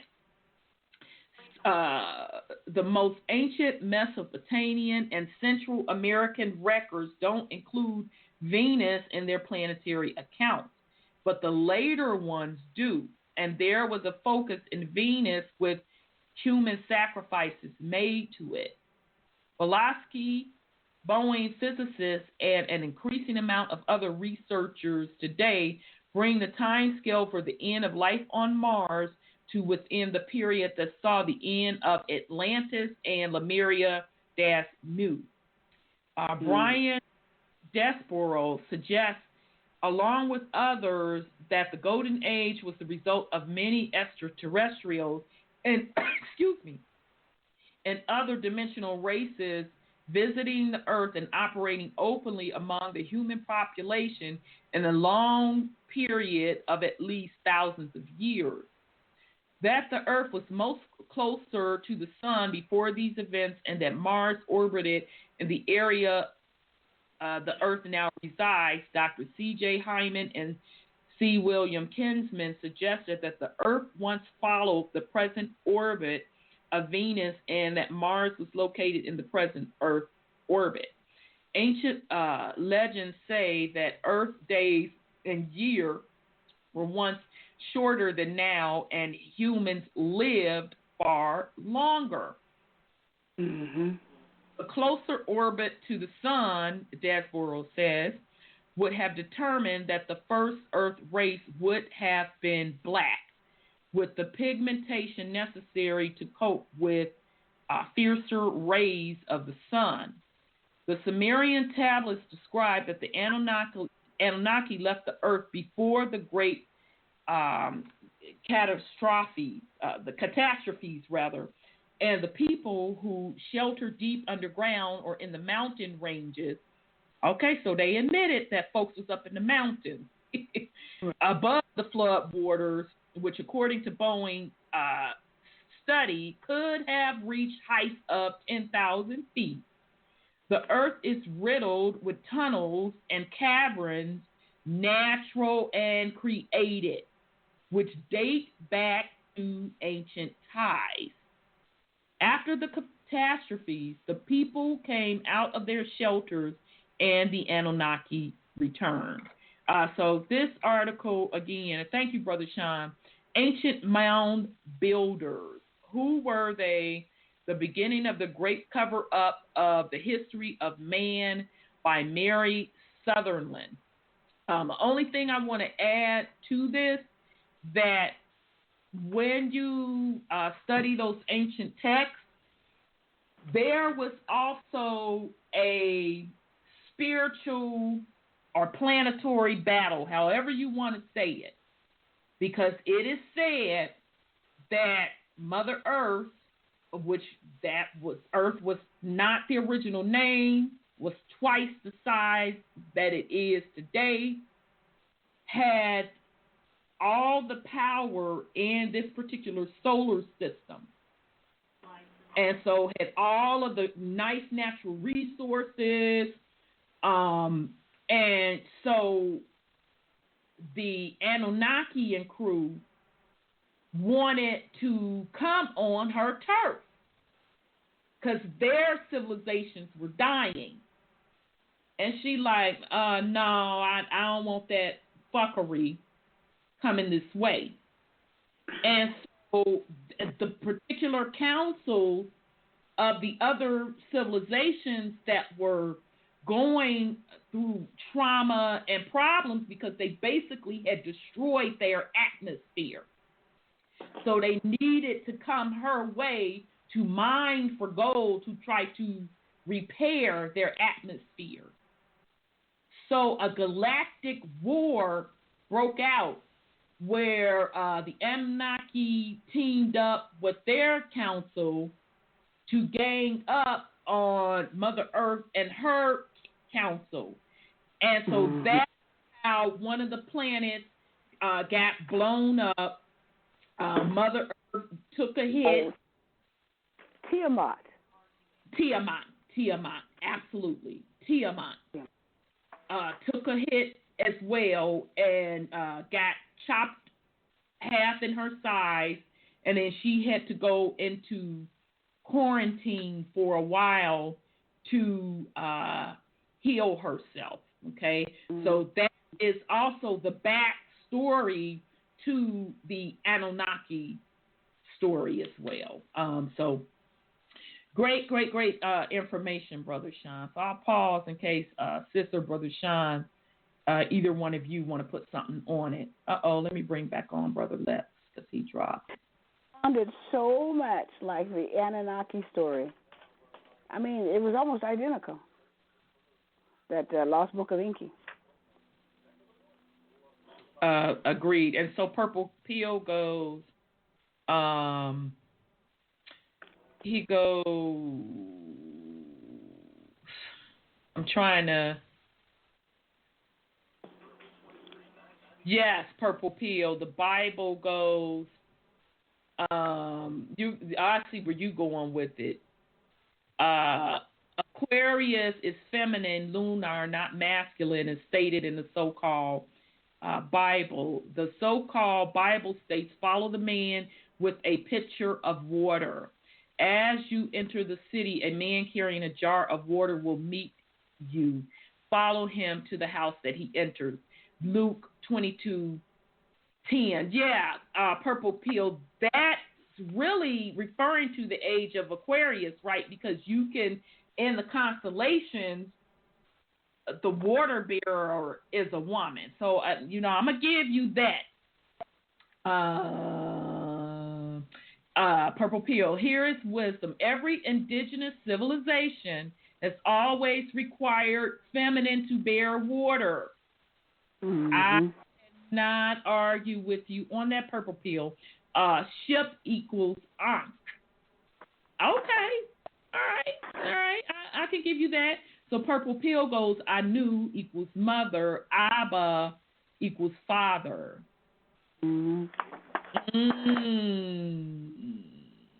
That's dope. Yeah, I agree with you, Be Wise as Serpent. That's some pretty good knowledge. What is new? New equals water. All right. Yeah, no worries. Okay, so I'm going to bring. Damn, y'all, what happened? All right, Lex dropped again. We got some folks in the queue. Let me get to 775. 775, your line is open. Hey, peace and love, y'all. It's the millennial in the house. Hey, I can't really talk right now. I just had to step out. I'm at my daughter's dance practice, but I'm on here and okay. Bring me in later, like in probably like an hour or so if we're still going. Okay. No problem. So 10ish something. All right, no worries. I'll do that. Okay. Okay, then peace and love, sis. Okay. Peace and love. All right, y'all. So remind me to bring sis back in, our sis millennial out of Nevada, a little bit after 10. Okay, so I'll pause in case Brother Sean or sis Sean, that was a hell of an article. Thank you. I You know how I came across pretty that? well. How? You know, some of the stories in the Bible, even the Old Testament, were, I think it was Joseph met Rachel at the well. They always have those well stories where the new leaders or the new start of the families would be meeting each other at the well. Like, even Moses, when he was with the rock, he struck the rock to get the water. It's our well type, situation. Yeah, because, and shout out to Purple Pill, because we know that water equals life, right? Or equivalent to the womb. Because at the end of the day, the air that we breathe is still water. It's just a different density of water. So shout out to you, Peel. Go ahead on, Sean. I know, how'd you run across that article? I put in the search Bible verses about mound builders. Oh, okay. Wow. Or mound builders in the Bible. I guess that's why that Bible Apocalypse or whatever the name of that site that is. website, it's the one that's covered. Yeah. Dang. And in the article, they pointed out, references that could be similar to the Bible, or this, that, or the other. I mean, in the beginning of it, it said that, at that time they weren't going to let you know about anything unless it corresponded with the Bible. But it doesn't surprise us, though, right? Right. So, I mean, I say that to say that, the correlation with any of that in the Bible is because it was certain stuff that was handpicked to fit into the Bible and biblical teachings. So just because certain things correlated with the Bible, don't give it any more precedence. I mean, to me, in fact, that makes me wonder more about the stuff that they overlooked because it didn't fit into the Bible narrative. Indeed. Because they've always been hiding stuff. Right, and again, as we were doing that series of and I forget what even was the name of the series. You would think I remember it. We did it for a damn year. The ancient myths or something like that, y'all. But anyhow, I mean, Wendell knocked that out the park. Yeah, he literally he took that Bible and lined up those ancient Sumerian texts and word from word, verse from verse, tied back to the ancient Sumerian text. The only difference is it told you who the particular characters were. It told you. So, people running around saying, Lord, this, that was, one of the Anunnaki Inky, or they saying God, who Inky is similar to the God in the Bible. Right.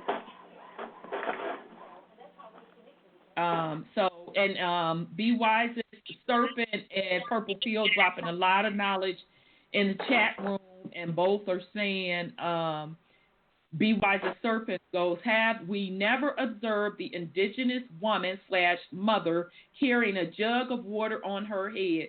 Absolutely, Be Wise as Serpent. So how in the Bible all of a sudden that's associated with a man pouring the water out? Get the fuck out of here. That's the switchery that was done with replacing the divine feminine with a male deity. And Be Wise as Serpent says, have you ever seen an indigenous man carrying a jug of water on his head? Well, no, that's not how they depict it in the pictures and stuff that we've seen. So absolutely. And interestingly enough, when we did that series with Brother Window, it was also said that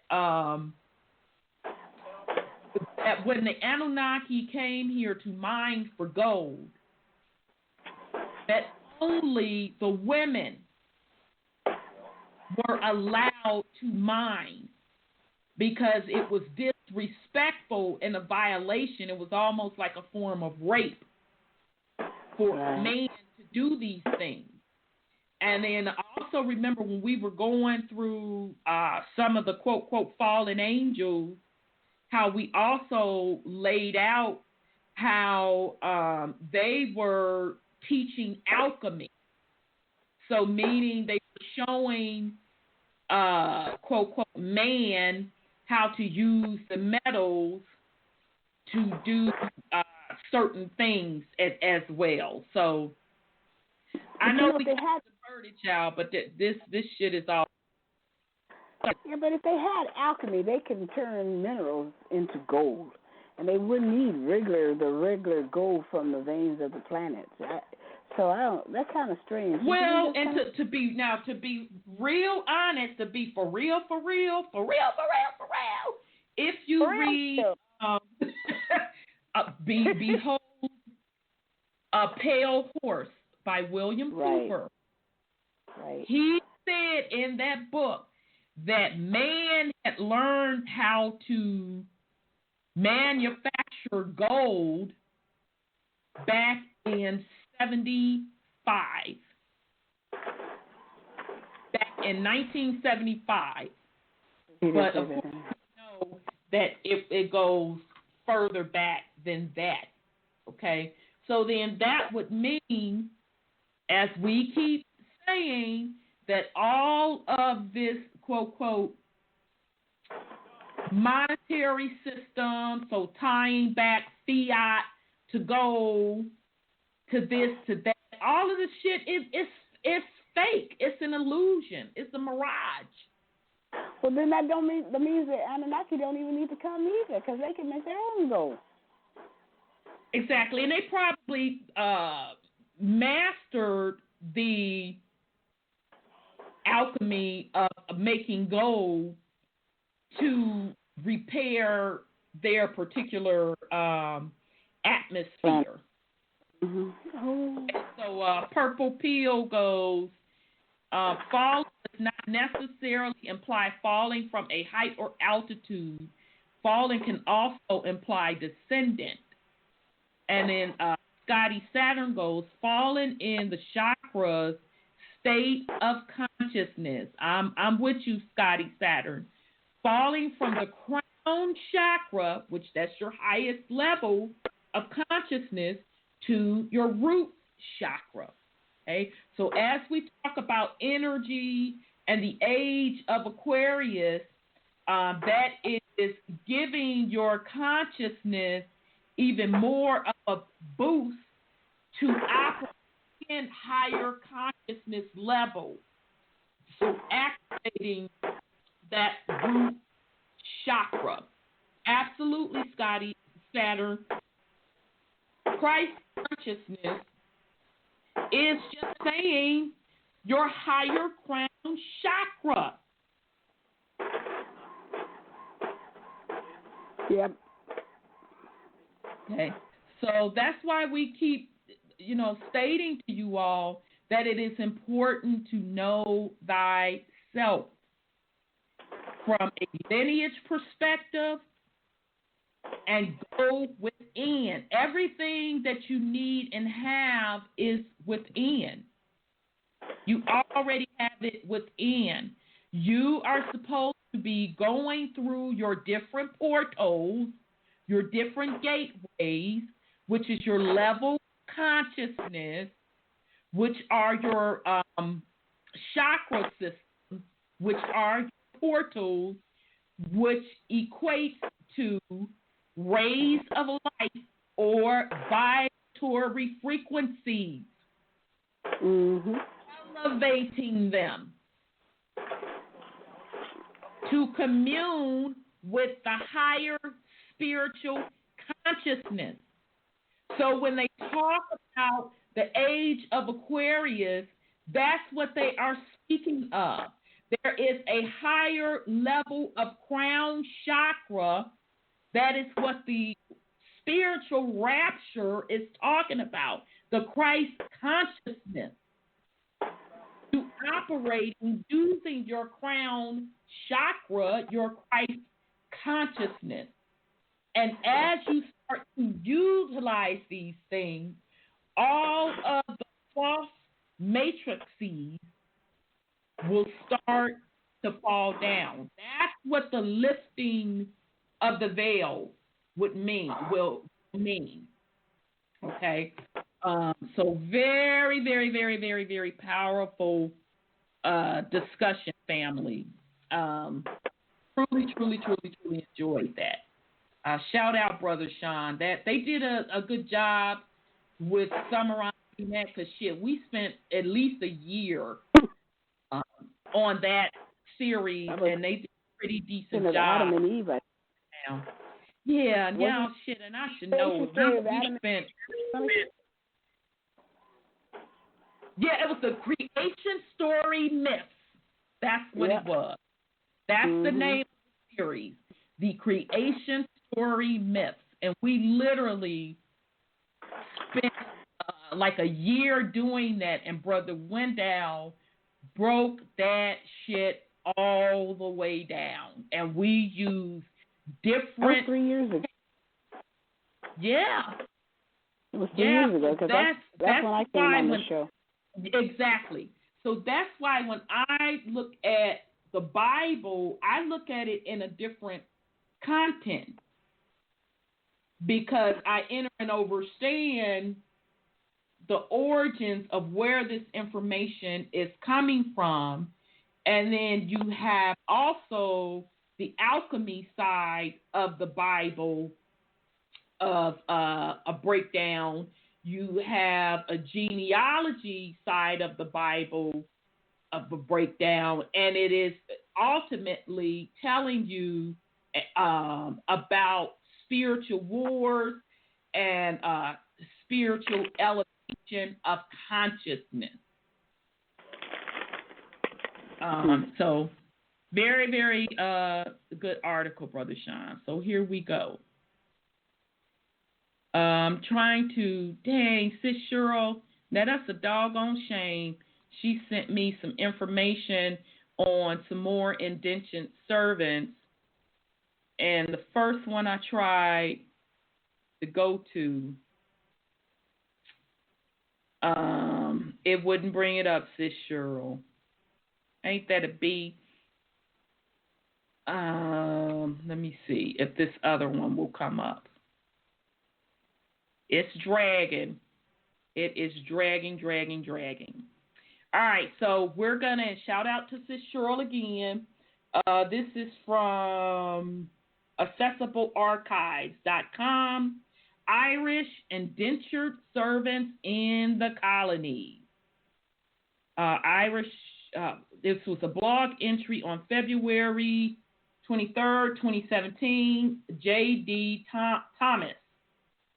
Until the late 18th century, indentured servitude was very common in British North America. It was often a way for poor Europeans to immigrate to the American colonies. They signed an indenture in return for a passage. After their indenture expired, the immigrants were free to work for themselves or another employer. In some cases, the indenture was made with a ship's master who on-sold the indenture to an employer in the colony. Most indentured servants worked as farm laborers or domestic servants, although some were apprenticed to craftsmen.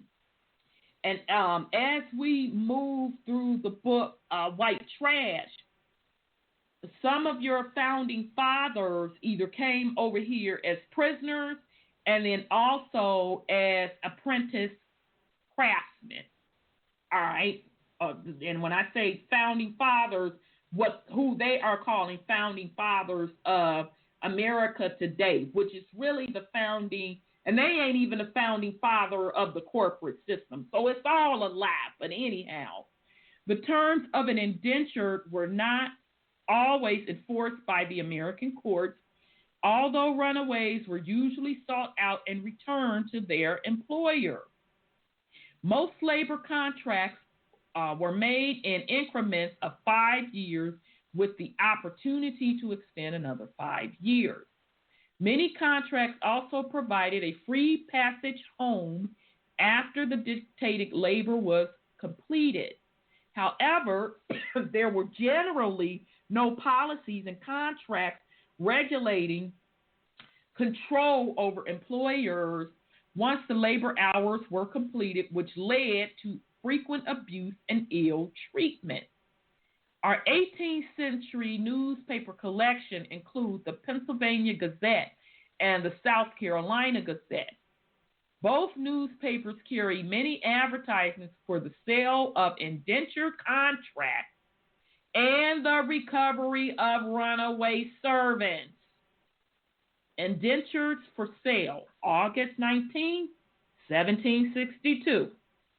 To be sold, an Irish woman servant who has 3 years and 3 months to serve. Inquire at the new printing office, the Pennsylvania Gazette. October 29, 1766. To be disposed of, 2 Irish servant boys, time, the one having 6, the other 7 years to serve, and are suitable either for town or country business. The above servants' times are disposed of for no fault, but only for want of employment. For further particulars, inquire of William Parr, Esquire, or the subscriber, living at the corner of Walnut and 3rd Street, the Pennsylvania Gazette. Okay, so notice that Esquire term or title, because that's what it is, title. That's all that English or European law. August 10th, 1738, just arrived from Dublin. Remember, we told you all in Black Nobility, Dublin means black. Just want to point that out, just so you all can keep these things in mind. In the snow, Jolly Bacchus, Peter Cullen, commander, a parcel of likely English and Irish servants, tradesmen, vets, shoemakers, tailors, weavers, black and white smiths. Now, why would they be black and white smiths? That's interesting. Carpenters, husbandmen, and sundry other tradesmen. Also, a parcel of likely servant woman fit for either town or country work, whose times are to be disposed of by Thomas Walker, Butcher, or Samuel Walker, or John Beaumont, or the said masters of the board, the aged snow now lying off against Market Street, war feast where all due attendance will be given. Philadelphia, August 3rd, 1738. Okay, and we also trace that Walker surname back to kingdoms, those European kingdoms as well. All right, so in that case, they were involved in some type of servant transaction. May 25th, 1734, to be sold by Ripton Hutchinson on the Bay, extraordinary good butter and firkins, herrings. Damn. So herrings is fish. Damn. Cheese, Irish potatoes, men and women servants, Irish linens of several sorts, and good Barbados rum in hogshead. Terces and barrels, the South Carolina Gazette. May 13th, 1766, to be sold for no fault an Irish indented servant maid who is an excellent seamstress and has upward of 4 years to serve. Inquire of Charles Crouch at his printing office in Elliott Street, the South Carolina Gazette. Runaways, August 16, 1750. Runaway on the 12th instant from Joseph Jackson. Oh, yeah, and that's another goddamn thing I forgot to say when I was talking about the kilts earlier. Jermaine Jackson had on one of them. He had on an Irish kilt. So here we go. Runaway on the 12th instant from Joseph Jackson of London Grove, Chester County, an Irish servant man named William Farrell of middle stature and brown complexion had on when he went away a striped flannel jacket, a brown sailor's jacket, a pair of coarse trousers, striped drawers. Well, damn, they know what drawers he had on and everything. A felt hat and a check shirt, his hair cut off. Likewise, run away with the aforesaid servant, an Irish servant man named Thomas Collard, belonging to Samuel Ramsay of Londonderry in the said county, of a dark complexion and is pockmarked, had on a green double-breasted jacket with clear buttons and red lining, black breeches, oh, that must mean the pants, a black wig, his other clothes not certainly known.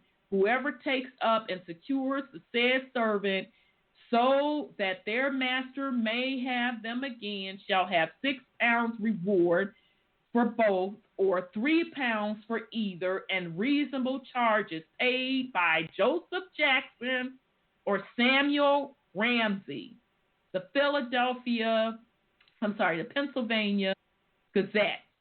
So now you see that this was black on black, or melanated on melanated, not even owning, because it wasn't owning, holding these indentured servant contracts. Because remember, 1700s, the seat of power was with the black nobility of Europe. Right? Now, but it's fucking me all the way up, y'all, because the quote, entertainment family Jackson that we know today, their patriarch name is literally Joseph Jackson, and his son, Jermaine Jackson, had on an Irish kilt. Not coincidence to me. Tells me that they know their lineage. Okay, that's part of their lineage. Because they also know that they're indigenous to the land. So it might have been the mother that's on the indigenous to the land. But that shit is not coincidence to me. So damn, Sis Cheryl, you synced up with other information that, wow. All right. I'm just going to read two more of these so you all can just get a little bit more feel, and then we're going to move on. March 3rd, 1747, runaway the 23rd of last month from William Hartley of Charlestown, Chester County. An Irish servant man named Peter Fowler. Damn, I've seen that Fowler name, y'all, in records. Shit. Yeah, I've seen that name in the South Carolina census records. Shit. But this is what happens when you research stuff. Runaway the 23rd of last month from William Hartley of Charlestown, Chester County, an Irish servant man named Peter Fowler, about 25 years of age, a thick, well-set fellow, and has short black hair and is very much given to drinking. He has been serving several years in this province, but by running away and other misdemeanors is still a servant. Had on, when he went away, a brown linsey jacket with pewter buttons, old cloth breeches, fine check trousers, and good shoes and stockings. There go the motherfucking stockings, sis. Whoever takes up and secures said servant so that his master may have him again shall have £5 Pennsylvania currency reward and reasonable charges from William Hartley. Okay, and that Hartley name I've seen in charters and records too. Because remember, the name Charles and Charlestown ties back to King Charles. Okay, so I'm going to read one more, and then we're going to move on.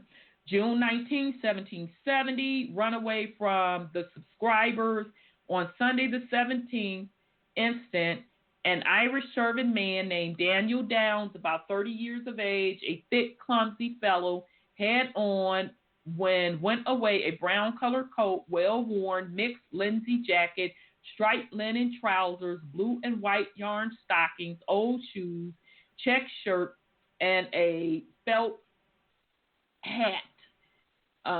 Went off with him the same day from Jonas Glen, an Irish certain land, about 5 feet 9 inches high, a slim fellow, red complexion, had on, when he went away, a brown broadcloth coat, a striped linen jacket, Osenbreg shirt and trousers, shoes and stockings. Whoever takes up said servant so that their masters may have them again shall have 20 shillings reward. I want to point out. Go ahead, sis. Have you noticed how well dressed they are? I thought quote slaves was raggedy as hell. It's nothing like roots and all that kind of stuff. See? Right. They had on stockings and shoes and all of that. Okay.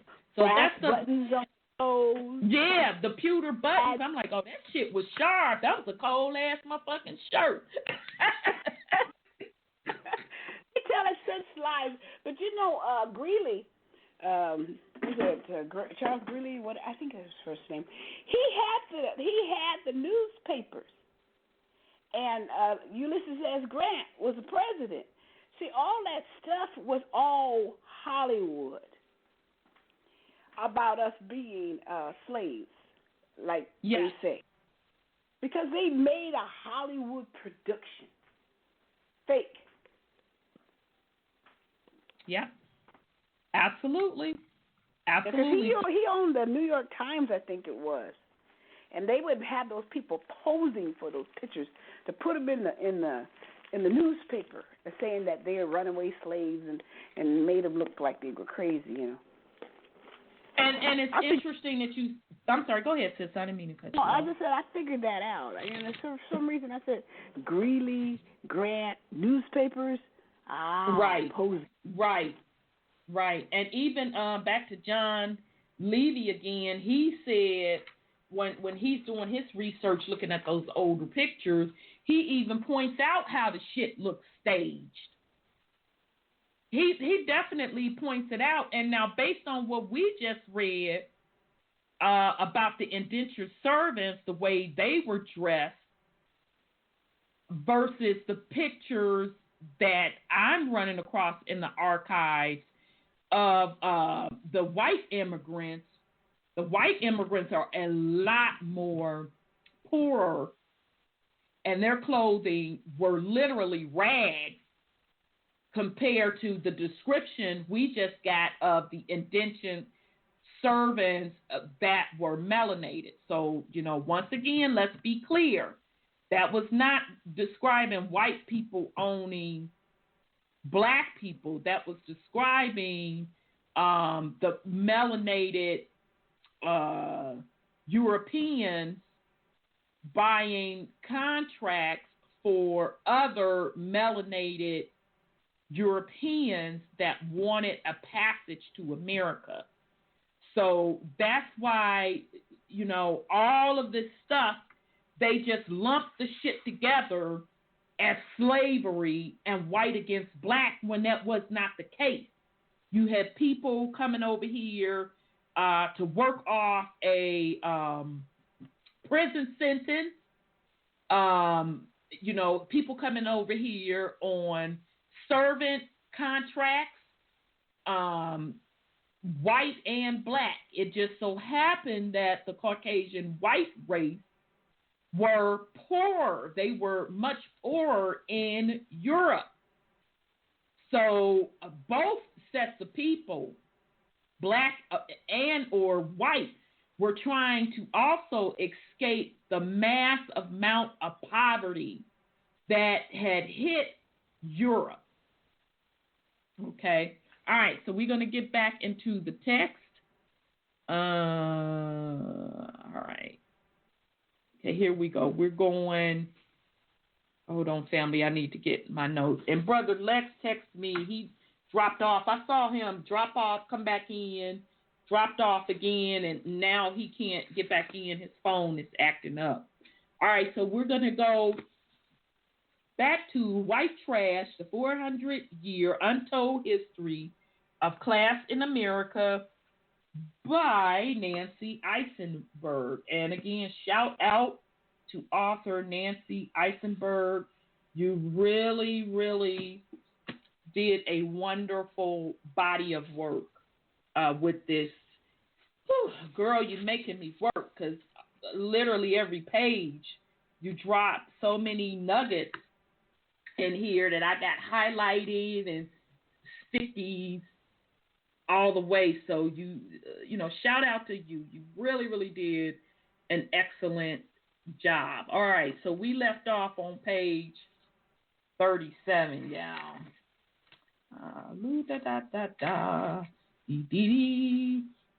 All right, so we kind of got into fertility and how the men were talking about folks marrying up, okay, and how they were saying that they were so desperate to populate the Americas. Now, this is on the white servants' side, that women could come off the boat, white women, and probably some melanated women to some extent, and just get them a husband easily. So breeding had a place in more than one market in Virginia and elsewhere in the Chesapeake region in the early 17th century. A gender imbalance of 6-to-1 indentured servants gave women arriving from England an edge in the marriage exchange. Writing in Maryland in 1660, former indentured servant George also claimed that women just off the boat found a host of men fighting for their attention. Females could pick and choose. Even servants had a shot at marrying a well-heeled planter. Alsop calls such unions copulative marriage, through which women sold their breeding capacity to wealthy husbands. In language that was decidedly uninhibited, he wrote that women went to the market with their virginity. Yep, we read that last time, I remember. Another promoter writing about Carolina went so far as to say that a woman could find a husband in America no matter what she looked like. If newly arrived, she appeared civil and was under 50 years of age, some men would purchase her and his wife.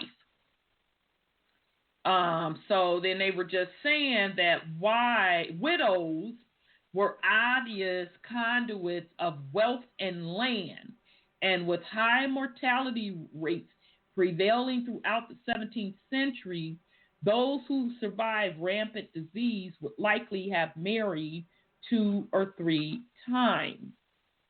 To the governor in Jamestown, only the meanest of men, those who had recently crept out of indentured servitude, could find common cause with the rebels. Okay, because we went into this when I told you how Berkeley was trying to stir up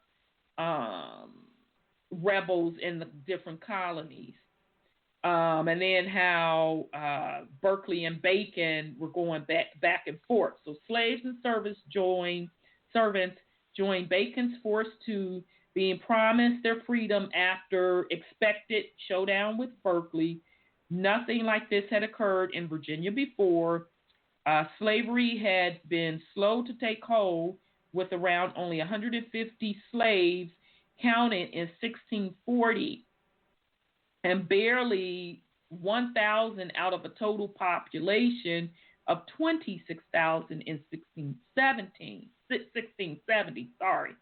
Massachusetts and English possessions in the Caribbean, not Virginia, were the first colonies to codify slave laws. By the time of Bacon's rebellion, there were some 6,000 servants in the southern colony, and roughly 1/3 of all freeholders, many of them former indentured servants, were barely scraping by, weighed down by debt and unfair taxes.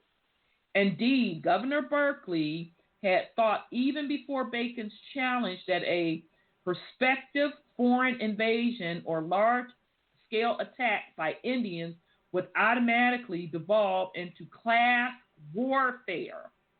The poor, indebted, discontented, and armed would, he wrote, use the opportunity to plunder the country and seize the property of the elite planters. All right, so again, you see, there are distinct classes of people, all right? So you had the freemen who probably worked off their little indentured servant contract. You had the Indians who are, quote, quote, the indigenous to the land. You had the Africans, which were very, very little of them who were held, I don't know if you want to say they were held in bondage or they had indentured servant contracts as well. You hear the term white freedmen, so that obviously meant that particular group once had indentured servant contracts. They worked them off or either bought their contract out. And then you had indentured servants, which majority of them were Caucasian white, and then you had melanated or black indentured servants as well that were coming over under work contracts as well. But based on the research that we've been doing so far, it appears that the white indentured servants, there were many more of them, and they were from a economic standpoint, they were much more poorer than the melanated indentured servants. But the Caucasians and the melanated indentured servants worked side by side. Okay, so this whole myth of millions being brought over to Africa, from Africa, we just don't see it in the records, y'all. No matter where we go, we just do not see it. Matter of fact, the Africans on the land in the Americas was very, very small in comparison to the indigenous Indians and the Europeans. All right, so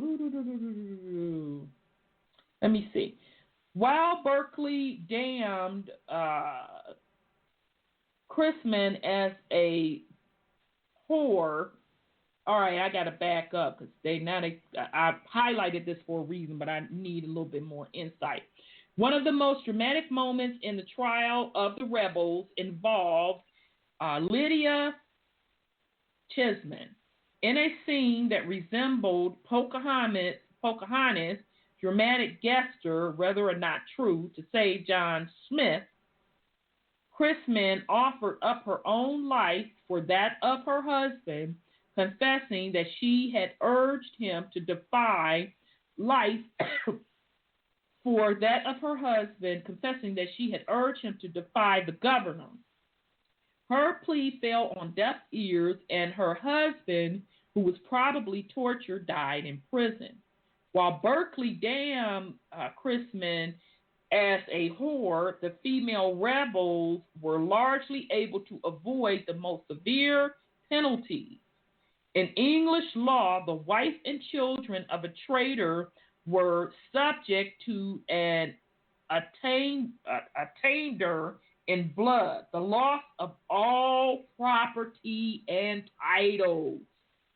But widows, Bacon and Chrisman, were permitted to regain their estate. Both remarried, Bacon twice and Chrisman once. How could such a catastrophe occur and yet the woman evade punishment? Through Governor Berkeley had hoped to confiscate as much property as he could from the rebels. His reckless pursuit of vengeance led to his downfall. All right. Here we go, y'all. Hold on, because I made a note. I got to move my doggone notes out the way to get to the text. Oh, shoot, y'all. I'm sitting up here. Man, chat room. We about to go into overtime. In about a minute. If you want to join us, if you want to continue, you got to dial in like really quick. 929-477-3858, 929-477-3858. If you're not going to join us, thank you so much. Shout out to BY, Purple Peel, Scotty Saturn, and Mound Delisa. I may not be pronouncing it right. Shout out to you all. As usual, you all really gave some powerful information, and come back and see us next week to keep dropping that knowledge, and hopefully I can converse with you via the chat room. Okay. All right. Sorry about that, y'all. I wasn't even watching the time. Okay, so here we go. Keeping the land and the widows in circulation was more important to the royal commissioners than impoverishing unrepentant women. All right. Ooh, damn. So it was a quote saying, and one of the women, the rebels, said, "We rich widowers are the best commodity this country affords."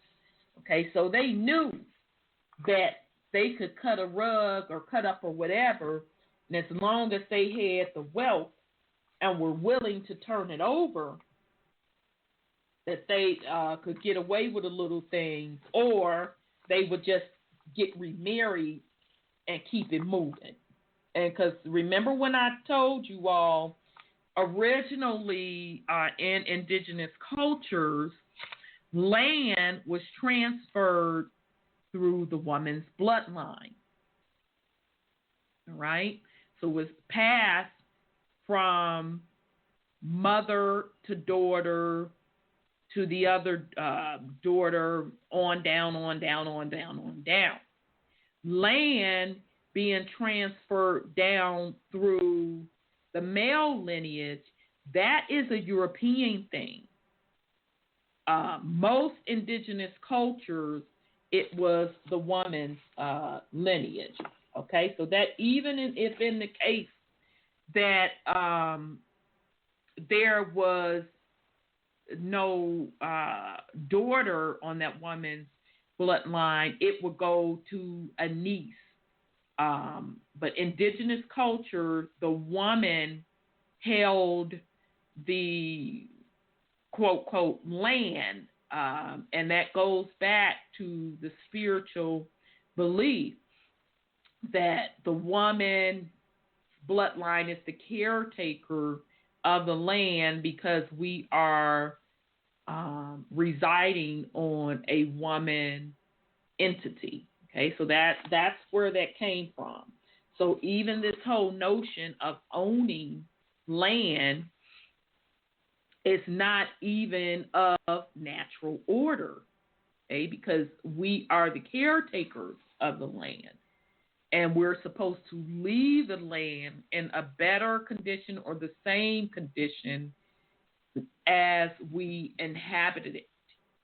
Okay, so that's why I keep saying that all of this notion of these monetary systems and all of this jive, it is out of natural order.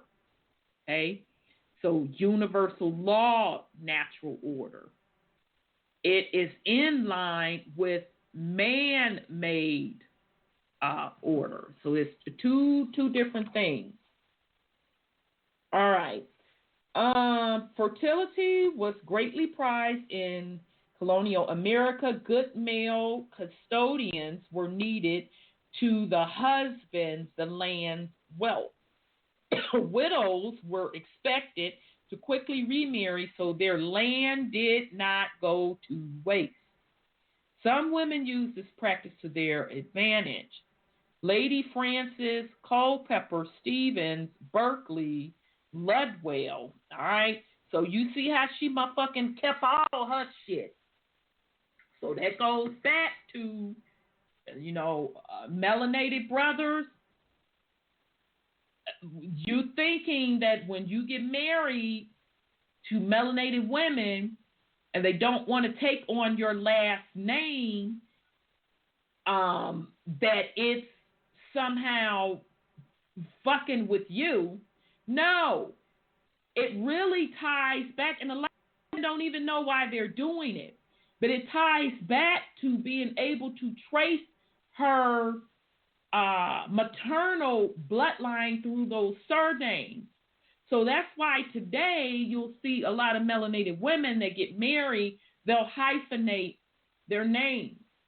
Because again, the land is supposed to be transferred through the maternal side.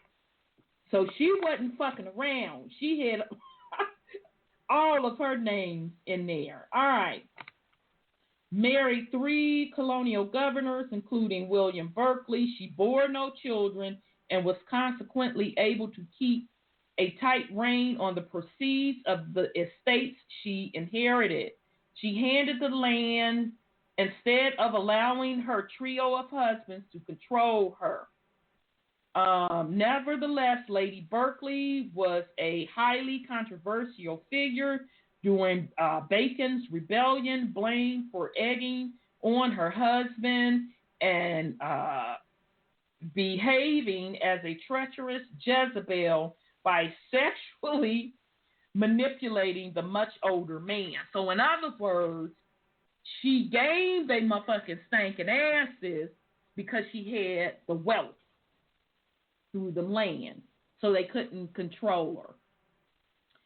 All right, husbanding fertile women remained central to colonial concept of class and property. I'm going to say that again so you all can enter and understand these terms that we are using today. Husbanding fertile women remained central to colonial concept of class and property. This dictate became even more fixed as Virginians began to regulate the offspring of slave women. In a law passed in 1662, a slave was defined not only by place of origin or as a heathen, but also for being born to an enslaved woman. In the wording of the statute, a law without any British precedent. Condition of the mother determined whether a child was slave or free. It was Roman law. I keep telling you all of this shit is Roman law that provided the basis for treating slave children as the property of masters. The English law of bastardy served as a model for children following the condition of the mother. It was the case that a slave followed the condition of the mother as far back as St. Thomas Aquinas. The analogy Aquinas used associated the womb. I'm not making this shit up, y'all. This is this author on page 40.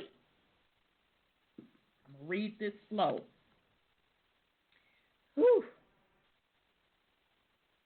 The English law of bastardy served as a model for children following the condition of the mother as far back as St. Thomas Aquinas. The analogy of Aquinas used associated the womb with the land. If a man visited the island of another man and sowed his seed in another man's land, the owner still had the right to the produce. All right. Okay, we just got through talking to you all about water in the womb and all of that. The 1662 Virginia law could as easily have been based on breeding models. The calves of the cow were the property of the owner, even if the male bull belonged to someone else. Fertility placed an equally significant role in defining women's and men's place in society. A woman's breeding capacity was a calculable natural resource. Now, I'm not making this shit up. This is what the author is saying. And I am pointing out that this is equivalent to why women, under, in the natural order of things, are have the quote, quote, land passed down through the women. Because Mother Earth, being a woman entity, also has all of the resources within her. So the wealth comes from the womb. All right. Fertility played an equally significant role in defining women's and men's place in society. A woman's breeding capacity was a calculable natural resource meant to be exploited and a commodity exchanged in marriage. For slave women, fertile capacity made the womb an article of commerce, and slave children chattel, movable property, like cattle. The word chattel comes from the same Latin root as cattle. Slave children were actually listed in the wills of planters as breeding, and a slave woman's potential to breed was denoted as future increase, a term that applied to livestock as well. Okay, so this woman, shout out again to Nancy Eisenberg. She's laying this shit out on many levels. Now, she is explaining to you that the wealth is coming through the woman's womb, and the children are being used as commodity. Same thing as the natural resources from Mother Earth being dug out of her womb, used as commodity. Okay, sold as livestock, right? So the concept of trading gold, trading minerals, mining, no fucking different. Okay?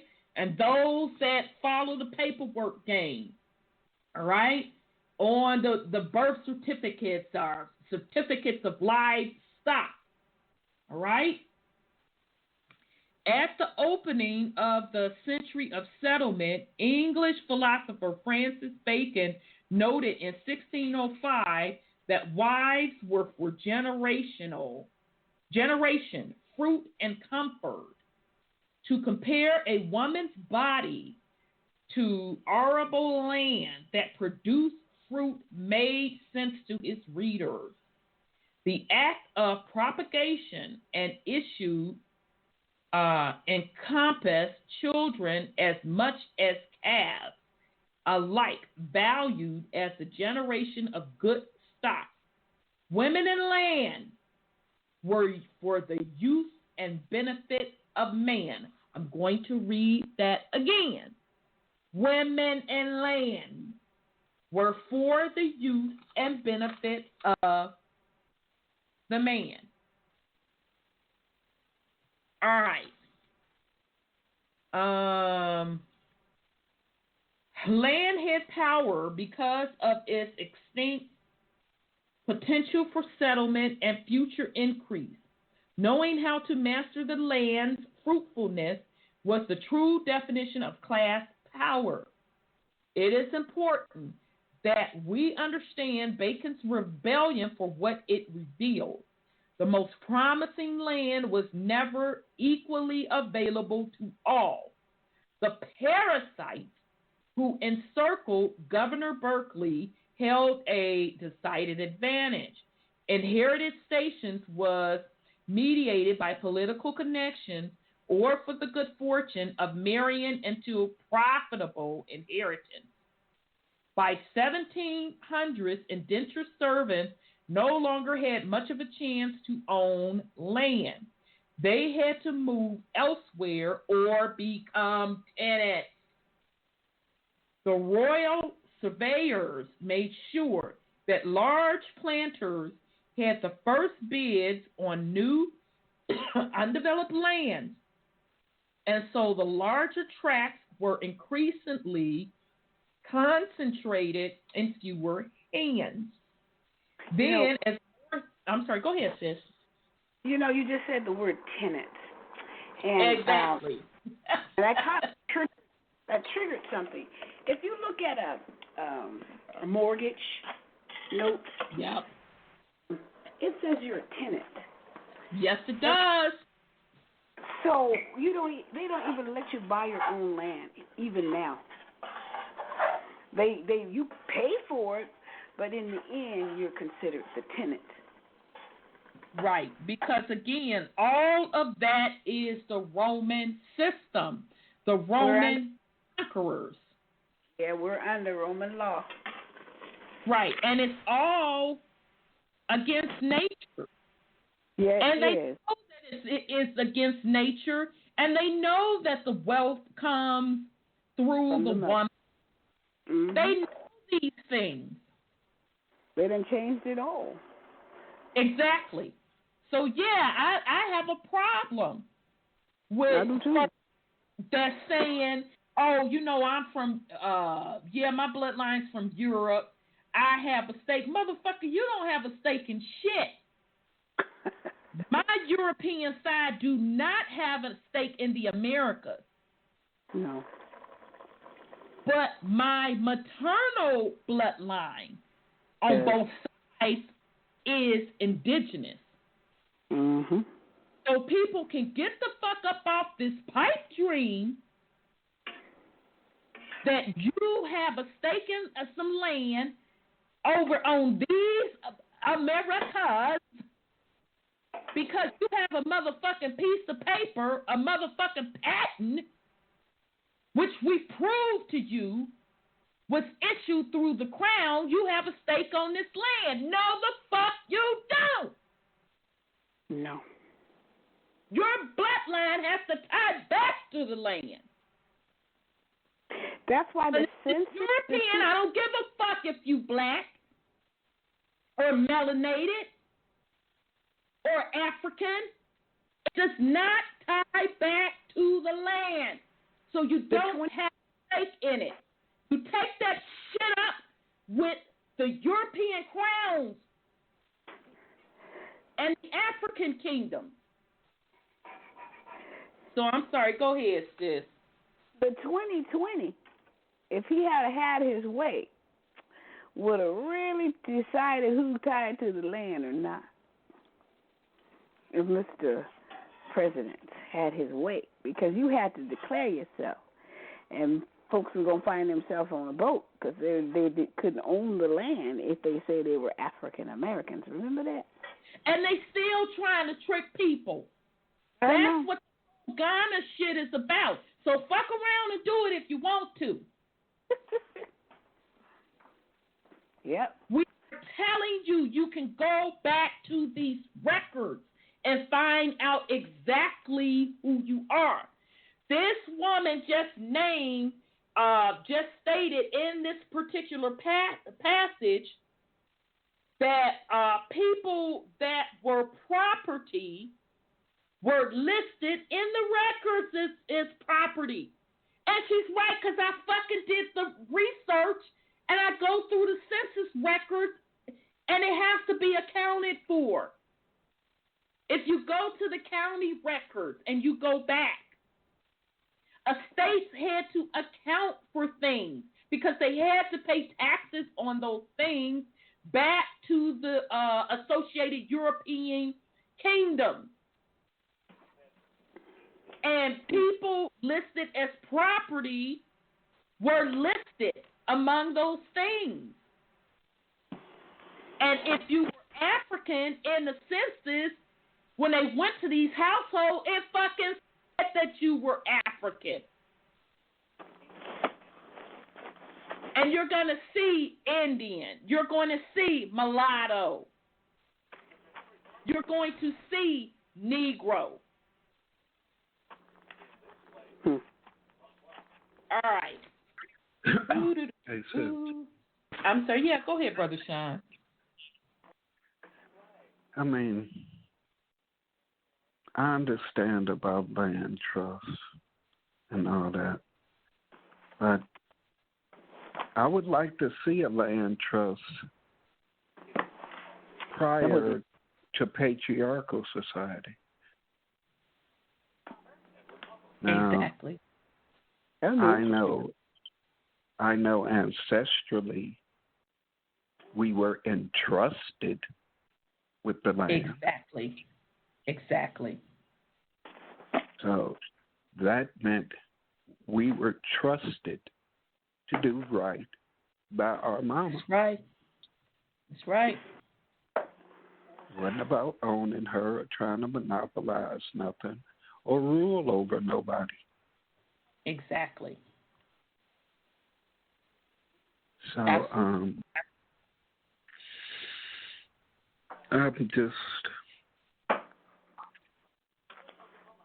just tired of people ignoring the obvious fact that it was taken. Things are still being taken from her. Mm-hmm. Yep. And on the microcosm of it, everything has been stripped from the quote-unquote melanated woman. And that, it's true. The first beings who mama contracted with or had a covenant with. Yep. I mean, I remember the conversation they had a couple weeks ago talking about the sperm and everything. I'm a man, so of course I know the contribution of the sperm, but who or what nurtures it? How is it sustained? Because if the sperm is the alpha and omega of everything, then how come when men jack off that those sperm ain't turning into babies on the floor?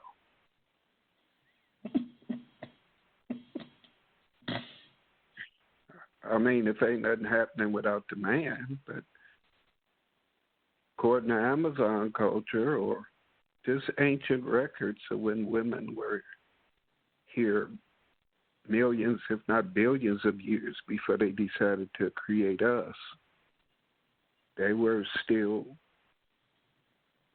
procreating.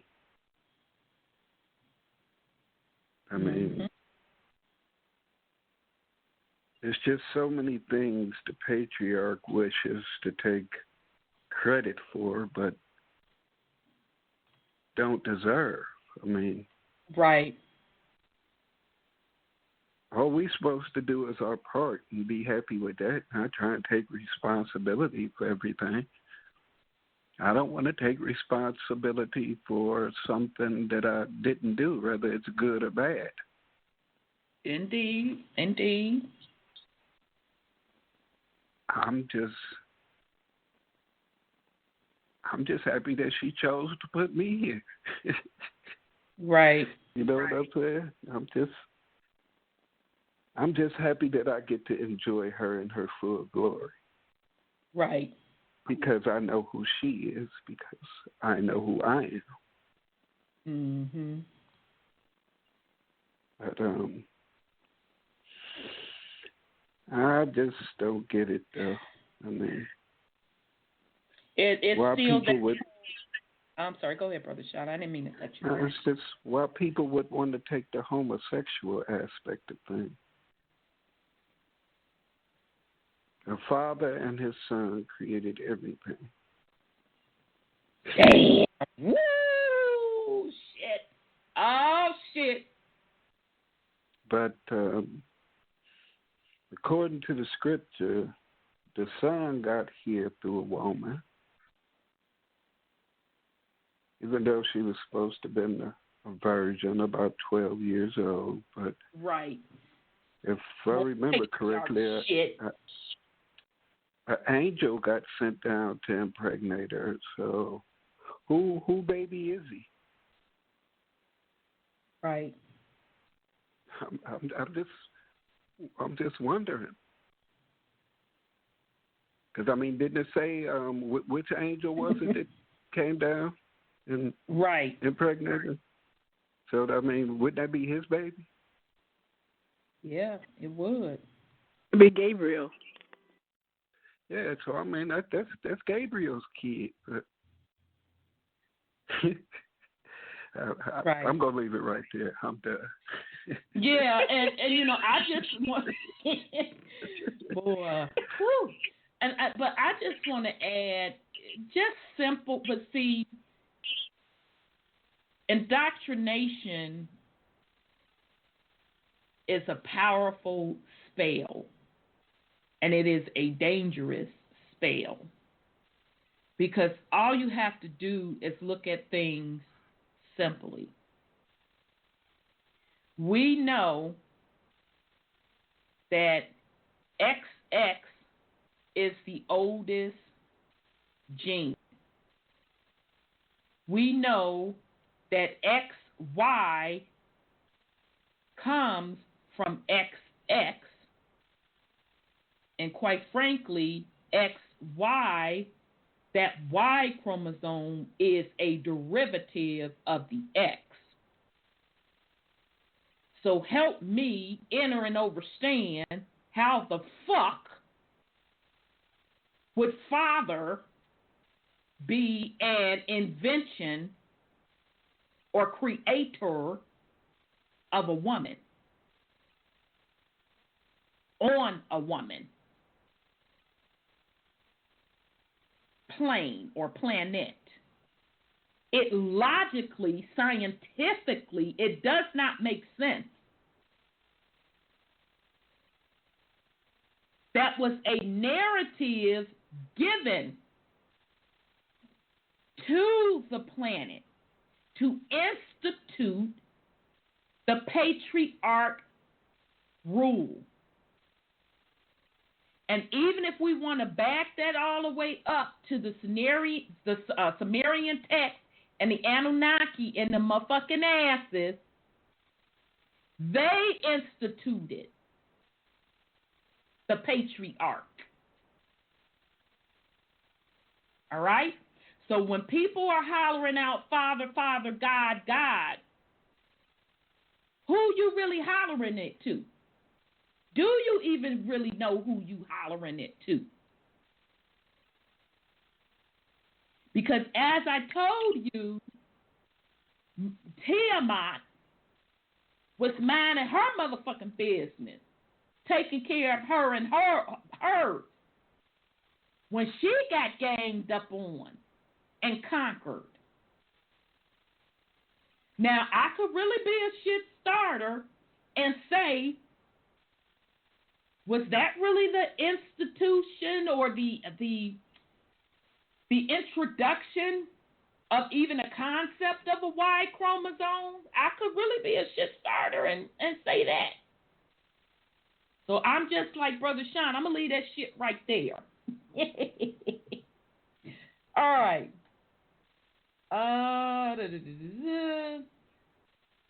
Okay, we talked about that when we said tenant, right?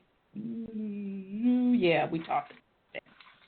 Okay. All right. We're going to get into... All right. Ooh, it's 10:28. Let me see if my sis millennial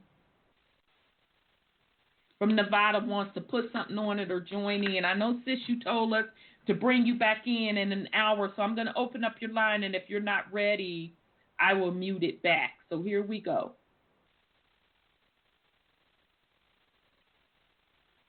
Peace and love, sis. Are you still there?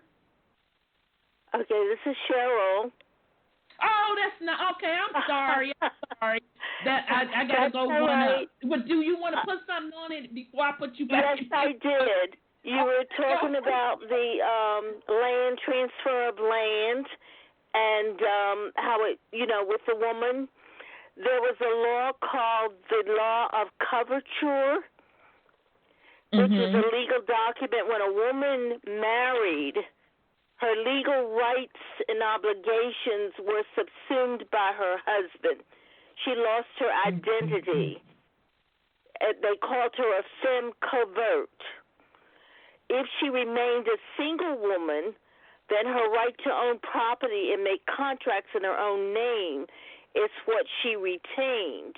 And she was able to pass the land and whatever she owned on to her children in that manner. So The woman was tricked through marriage. That's my opinion. Through marriage. Yeah. When you enter that contract, yes, you gave up everything. You relinquished everything, and we had the right to the land. Yep. But we relinquished all of that to the husband. Exactly. And during that time, you had a lot of women who, you had children, but the children stayed and they retained the mother's name. She didn't take on the name of the spouse. The children didn't take on the father's name. Everything was through the woman, through the mother, because she had the rights to everything. And it was called the law of coverture. Damn. And then they changed and they came up with a Married Woman's Property Act. And the man took everything from the woman. Once you entered into a contract with them, you lost everything. Wow. As long as we remained just a single female, even though we had our children with the man, then everything we had we could pass on, and we, as you stated previously, we passed it through our daughters, through the woman, through the other female. Yeah. So I just wanted to add that. Thank you so much, sis. I'm glad I did open back up the line by mistake. Thank you so much, sis. Okay, you're welcome. Thank you. Okay, and I want to also send out a shout out to Sis Dawn Napoleon. She said this shit some years ago on one of her broadcasts, and I never fucking forgot it. That the wizards were casting spells on women as it's concerning marriage with the ring. So once that ring went on, what hand does a married woman wear her ring on? Isn't it the left hand? The left hand is... that's ascending. Huh? You're talking Jupiter ascending. Remember that movie? Yes. He was supposed to put the ring on her hand. Yes. So that ring is a wizard spell, because the power enters the body through the left side also. It enters the body through other places, but also the left side. But that ring, and shout out to Sis Dawn Napoleon, she was the one that broke this down years ago. That ring was to capture that woman's power. That was a fucking spiritual contract for women to relinquish their power. I keep telling you all, it happens first spiritually, then it manifests physically. So to relinquish her power, to knock her off, of course, to do what she is supposed to do, be caretakers of the land, to keep the frequency and the quote-unquote spiritual vibration high, to keep the land as a paradise. But once she start entering into these contracts, spiritual contracts, quote-unquote, with the ring, that's the signing of the spiritual contract, then you are turning over your power to the patriarch. Okay? So now Sis Cheryl just came in and gave us that they put the shit on paper to seal the physical manifestation, what the contract had been signed spiritually. And that's why when we did the shows telling you about manifestation, how to create your reality, we told you that everything happens in the spiritual realm first, on a consciousness level. And you can bring forth those manifestations as well and seal them through writing. So that's why all of this paperwork is so important, quote, quote, in the physical realm, because you are sealing contracts for the physical reality. So very, very great information, Sis Cheryl. All right, so let me see if my millennial and from Nevada 775, if she's ready to come back in. Peace and love, sis. Y'all. Are you ready? Somewhat. I'm traveling right now, so if y'all hear too much feedback, just let me know, and I'll cut it short. But awesome show, awesome show, and I love the build, y'all. But y'all just shut me up with that paperwork, because I'm like with Brother Sean on that. Fuck that damn paperwork. But maybe and I've always said, if you're going to do paperwork, you write that motherfucking shit yourself. You don't allow nobody else to write no fucking spell for you. You're the wizard. So I'm sorry. Go ahead, sis. No, absolutely.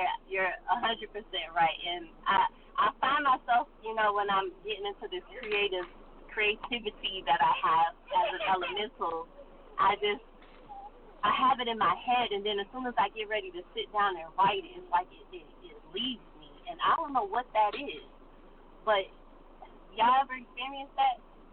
I know they call it writer's block, but I just in my head creatively, but then when I get ready to sit down and write, it's like I can't write it. And usually what I found, this is just my personal experience, that does not mean that applies in your case.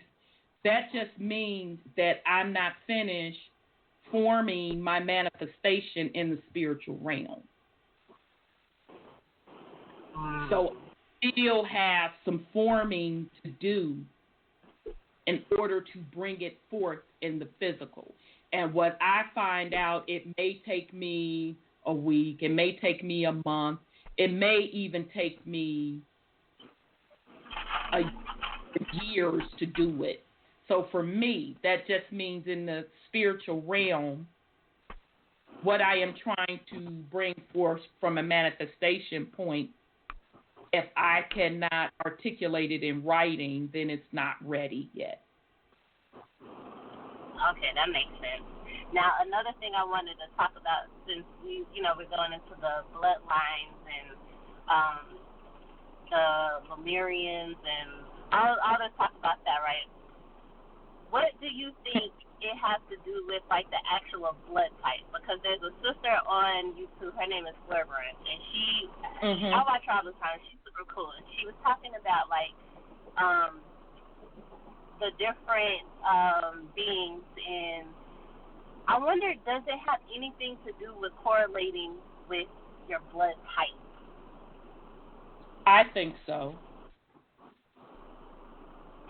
Because the weirdest thing is, I called my mom. I was like, Mom, what's your blood type?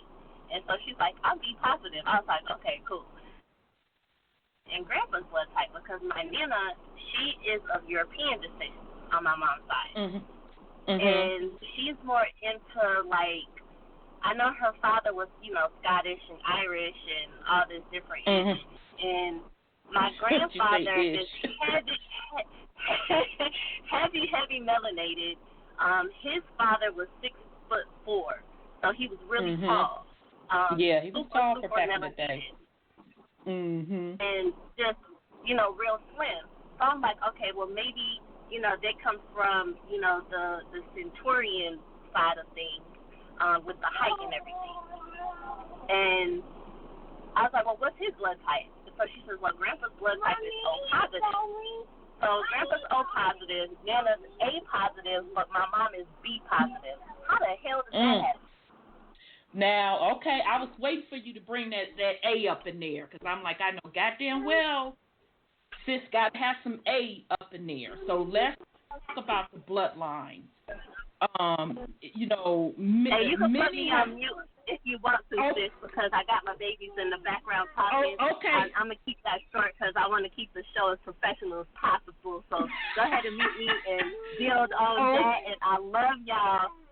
Okay, we love you. Okay, I'll peace and love. I'll put you back on. Put you back on mute. Okay, so this is what. God damn it! Ooh. My shout out to my sis in Memphis. You know who you are. You and I just talked about these bloodlines. When did we talk about them? Friday. Just talked about them Friday, and it may have been even Monday, you all. We just recently talked about the A's, the O's. Literally, we just talked about them. So here's the deal. O blood type, more than likely, is probably a derivative or mixture of other ancient bloodlines. Now, many people say, O is the original bloodline. It's the oldest. No, actually, A is the oldest bloodline, the indigenous bloodline to the land. That's why the term Aboriginal, A, B, motherfucking O. A the oldest, B the second, O the third. Okay? So now there could be that B and that O, some mixtures with some other lineage or bloodline, but A is the oldest bloodline. And most melanated people are going to, at least that I've seen in the Americas, have A as your bloodline. And a lot of people say they have O. So sis, that's my take on the whole bloodline situation. And literally, I just had this conversation 2-3 days ago. And that may not be other people's view. That's just my particular view on the matter. Okay, and then you have the some other bloodlines or blood types that we're talking about. They're really just either derivatives of the original bloodlines, and it could be mixing of bloodlines from other entities or whatever, or manipulation of particular bloodlines. So that's just my take on it, sis. All right, so Brother Sean or Sis Sandra, did you want to all put anything on that before we move on? I do know is that on AT&T.net said that we are 100% pure. They said humans, but we're 100% man. And most of the people I know are A positives. Yeah, so. Yeah. Most people are A's. I'll never forget that I had a physical. I was in my early 20s for like my first quote real job. And my blood work came back as O. And the doctor, Caucasian doctor, when he was giving me the results, were looking at me like fucking disgust. And I wanted to slap the shit out of him personally. So I took the little paperwork, whatever. So I brought it back to my mom. And it must have been the spirit having me bring this back to my mom. Because what fucking difference would it make? You know, so here's my point. So I said, Mom, what's your blood type? She said, A. Why? I said, well, yeah, I just got my physical back from this doctor, and he told me no, I'm O. She snapped. What the fuck he mean you? How the fuck you a O? I'm an A and your daddy's an A. So how the fuck you an O? He's a goddamn. She just snapped. And there was really no need for my mom to snap like that because she wasn't like into the information like that. I think that was the spirit talking to her to make me remember that particular situation. And so my brother walked past, and he was like, what's going on? I said, yeah, I got back these test results and saying my blood work is O. And he said, oh, I'm an A. And my mom went into the fucking rant again. So years later, I think I was donating blood, came back as A.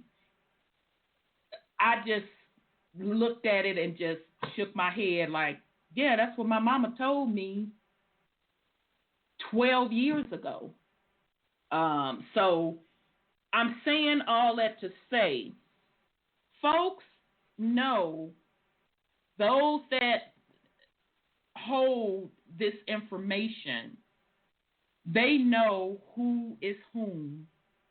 And I believe they have been ciphering blood. That's why these plasma centers to donate motherfucking blood in the melanated communities are so popular, because I believe folks are trying to alter their bloodline to get to that original state of bloodline for survival. Now, that's just Rhonda's inner sense of on the spiritual side, right? But you know what? You're absolutely right. I believe I'm on that side too, because I make sure I do not get anybody else's blood, and I don't give mine up. Yeah, because after the motherfucking test came back, I will never give. The spirit told me then, don't be fucking around with this blood shit. Giving up your shit no more. Well, you know, our cells never die, so, you know, who knows what happens in their system when we get in there. Well, all I know from a spiritual perspective, I feel that is a ploy to try to take on the genetics or get a little piece of the genetics through blood in order to survive. It's not going to work, but that's what I feel is going on. And that's why all of these blood centers and plasma centers and donate your plasma. Why do you only see that shit up in the melanated neighborhoods? There's impoverished folks, impoverished white neighborhoods. There's, you know, impoverished,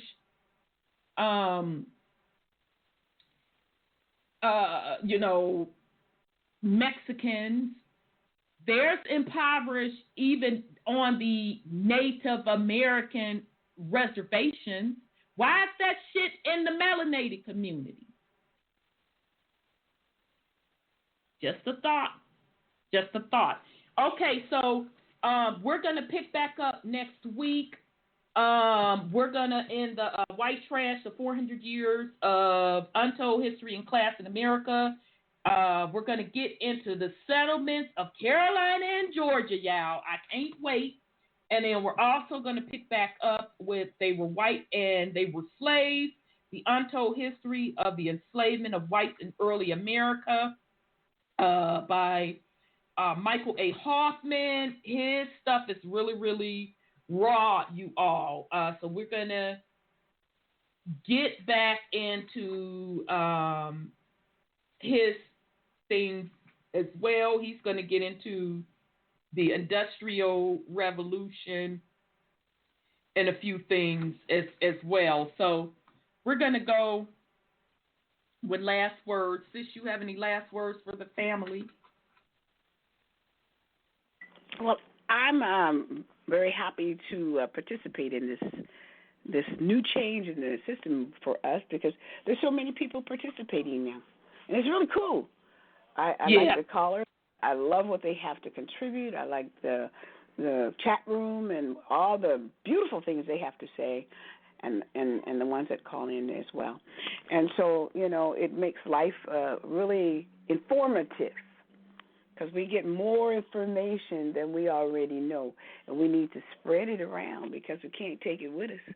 We need to tell our people which way it is that you found out. So I enjoy it.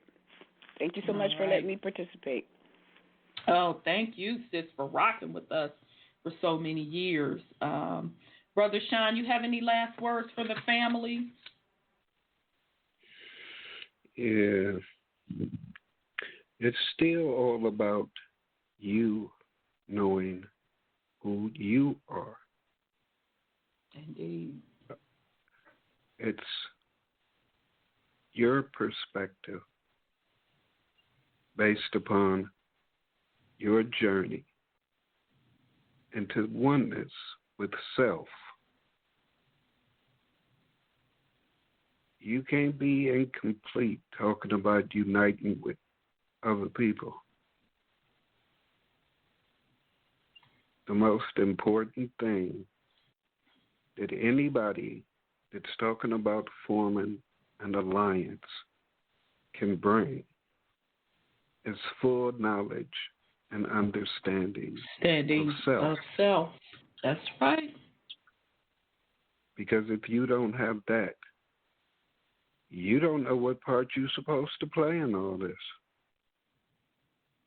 Yep. You don't know what area of land that, from a frequency standpoint of view, that you're tied to. Mm-hmm. These different frequencies exist for a purpose. They're not going anywhere. Mm-mm. The only way to escape them is within and elevating to the higher frequency in which you're supposed to be at. As long as you choose low frequencies, which paperwork is associated with lower frequencies, you'll be back. Indeed. Indeed, Brother Sean. Again, I want to thank the family. Shout out to the chat room. Thank you, Sis Cheryl, for your wonderful research. Thank you to my Sis Millennial from Nevada. I do want to, right quick, Purple Peel a couple of weeks ago gave me some other additional research that I want to share with the family on this particular topic. He gave me Redneck Manifesto, How Hillbillies, Hicks, and White Trash Became America's Scapegoats, To Hell or Barbados, The Ethnic Cleansing of Ireland by Sean O'Callaghan, The Lost German Slave Girl, The Extraordinary True Story of Sally Miller and Her Fight by John Bailey, White Slavery, Color Isn't the Issue by Michael K. Jones, White Gold, The Extraordinary Story of Thomas, I don't know if that's Peller or Feller, can't read my own handwriting, and North Africa, 1 million European slaves. So shout out to Purple Pill for those wonderful resources. So we're going to be back next week. Family, love you very much. I'm going to rock out with the Age of Aquarius song. So millennials, listen to the lyrics. Peace and love.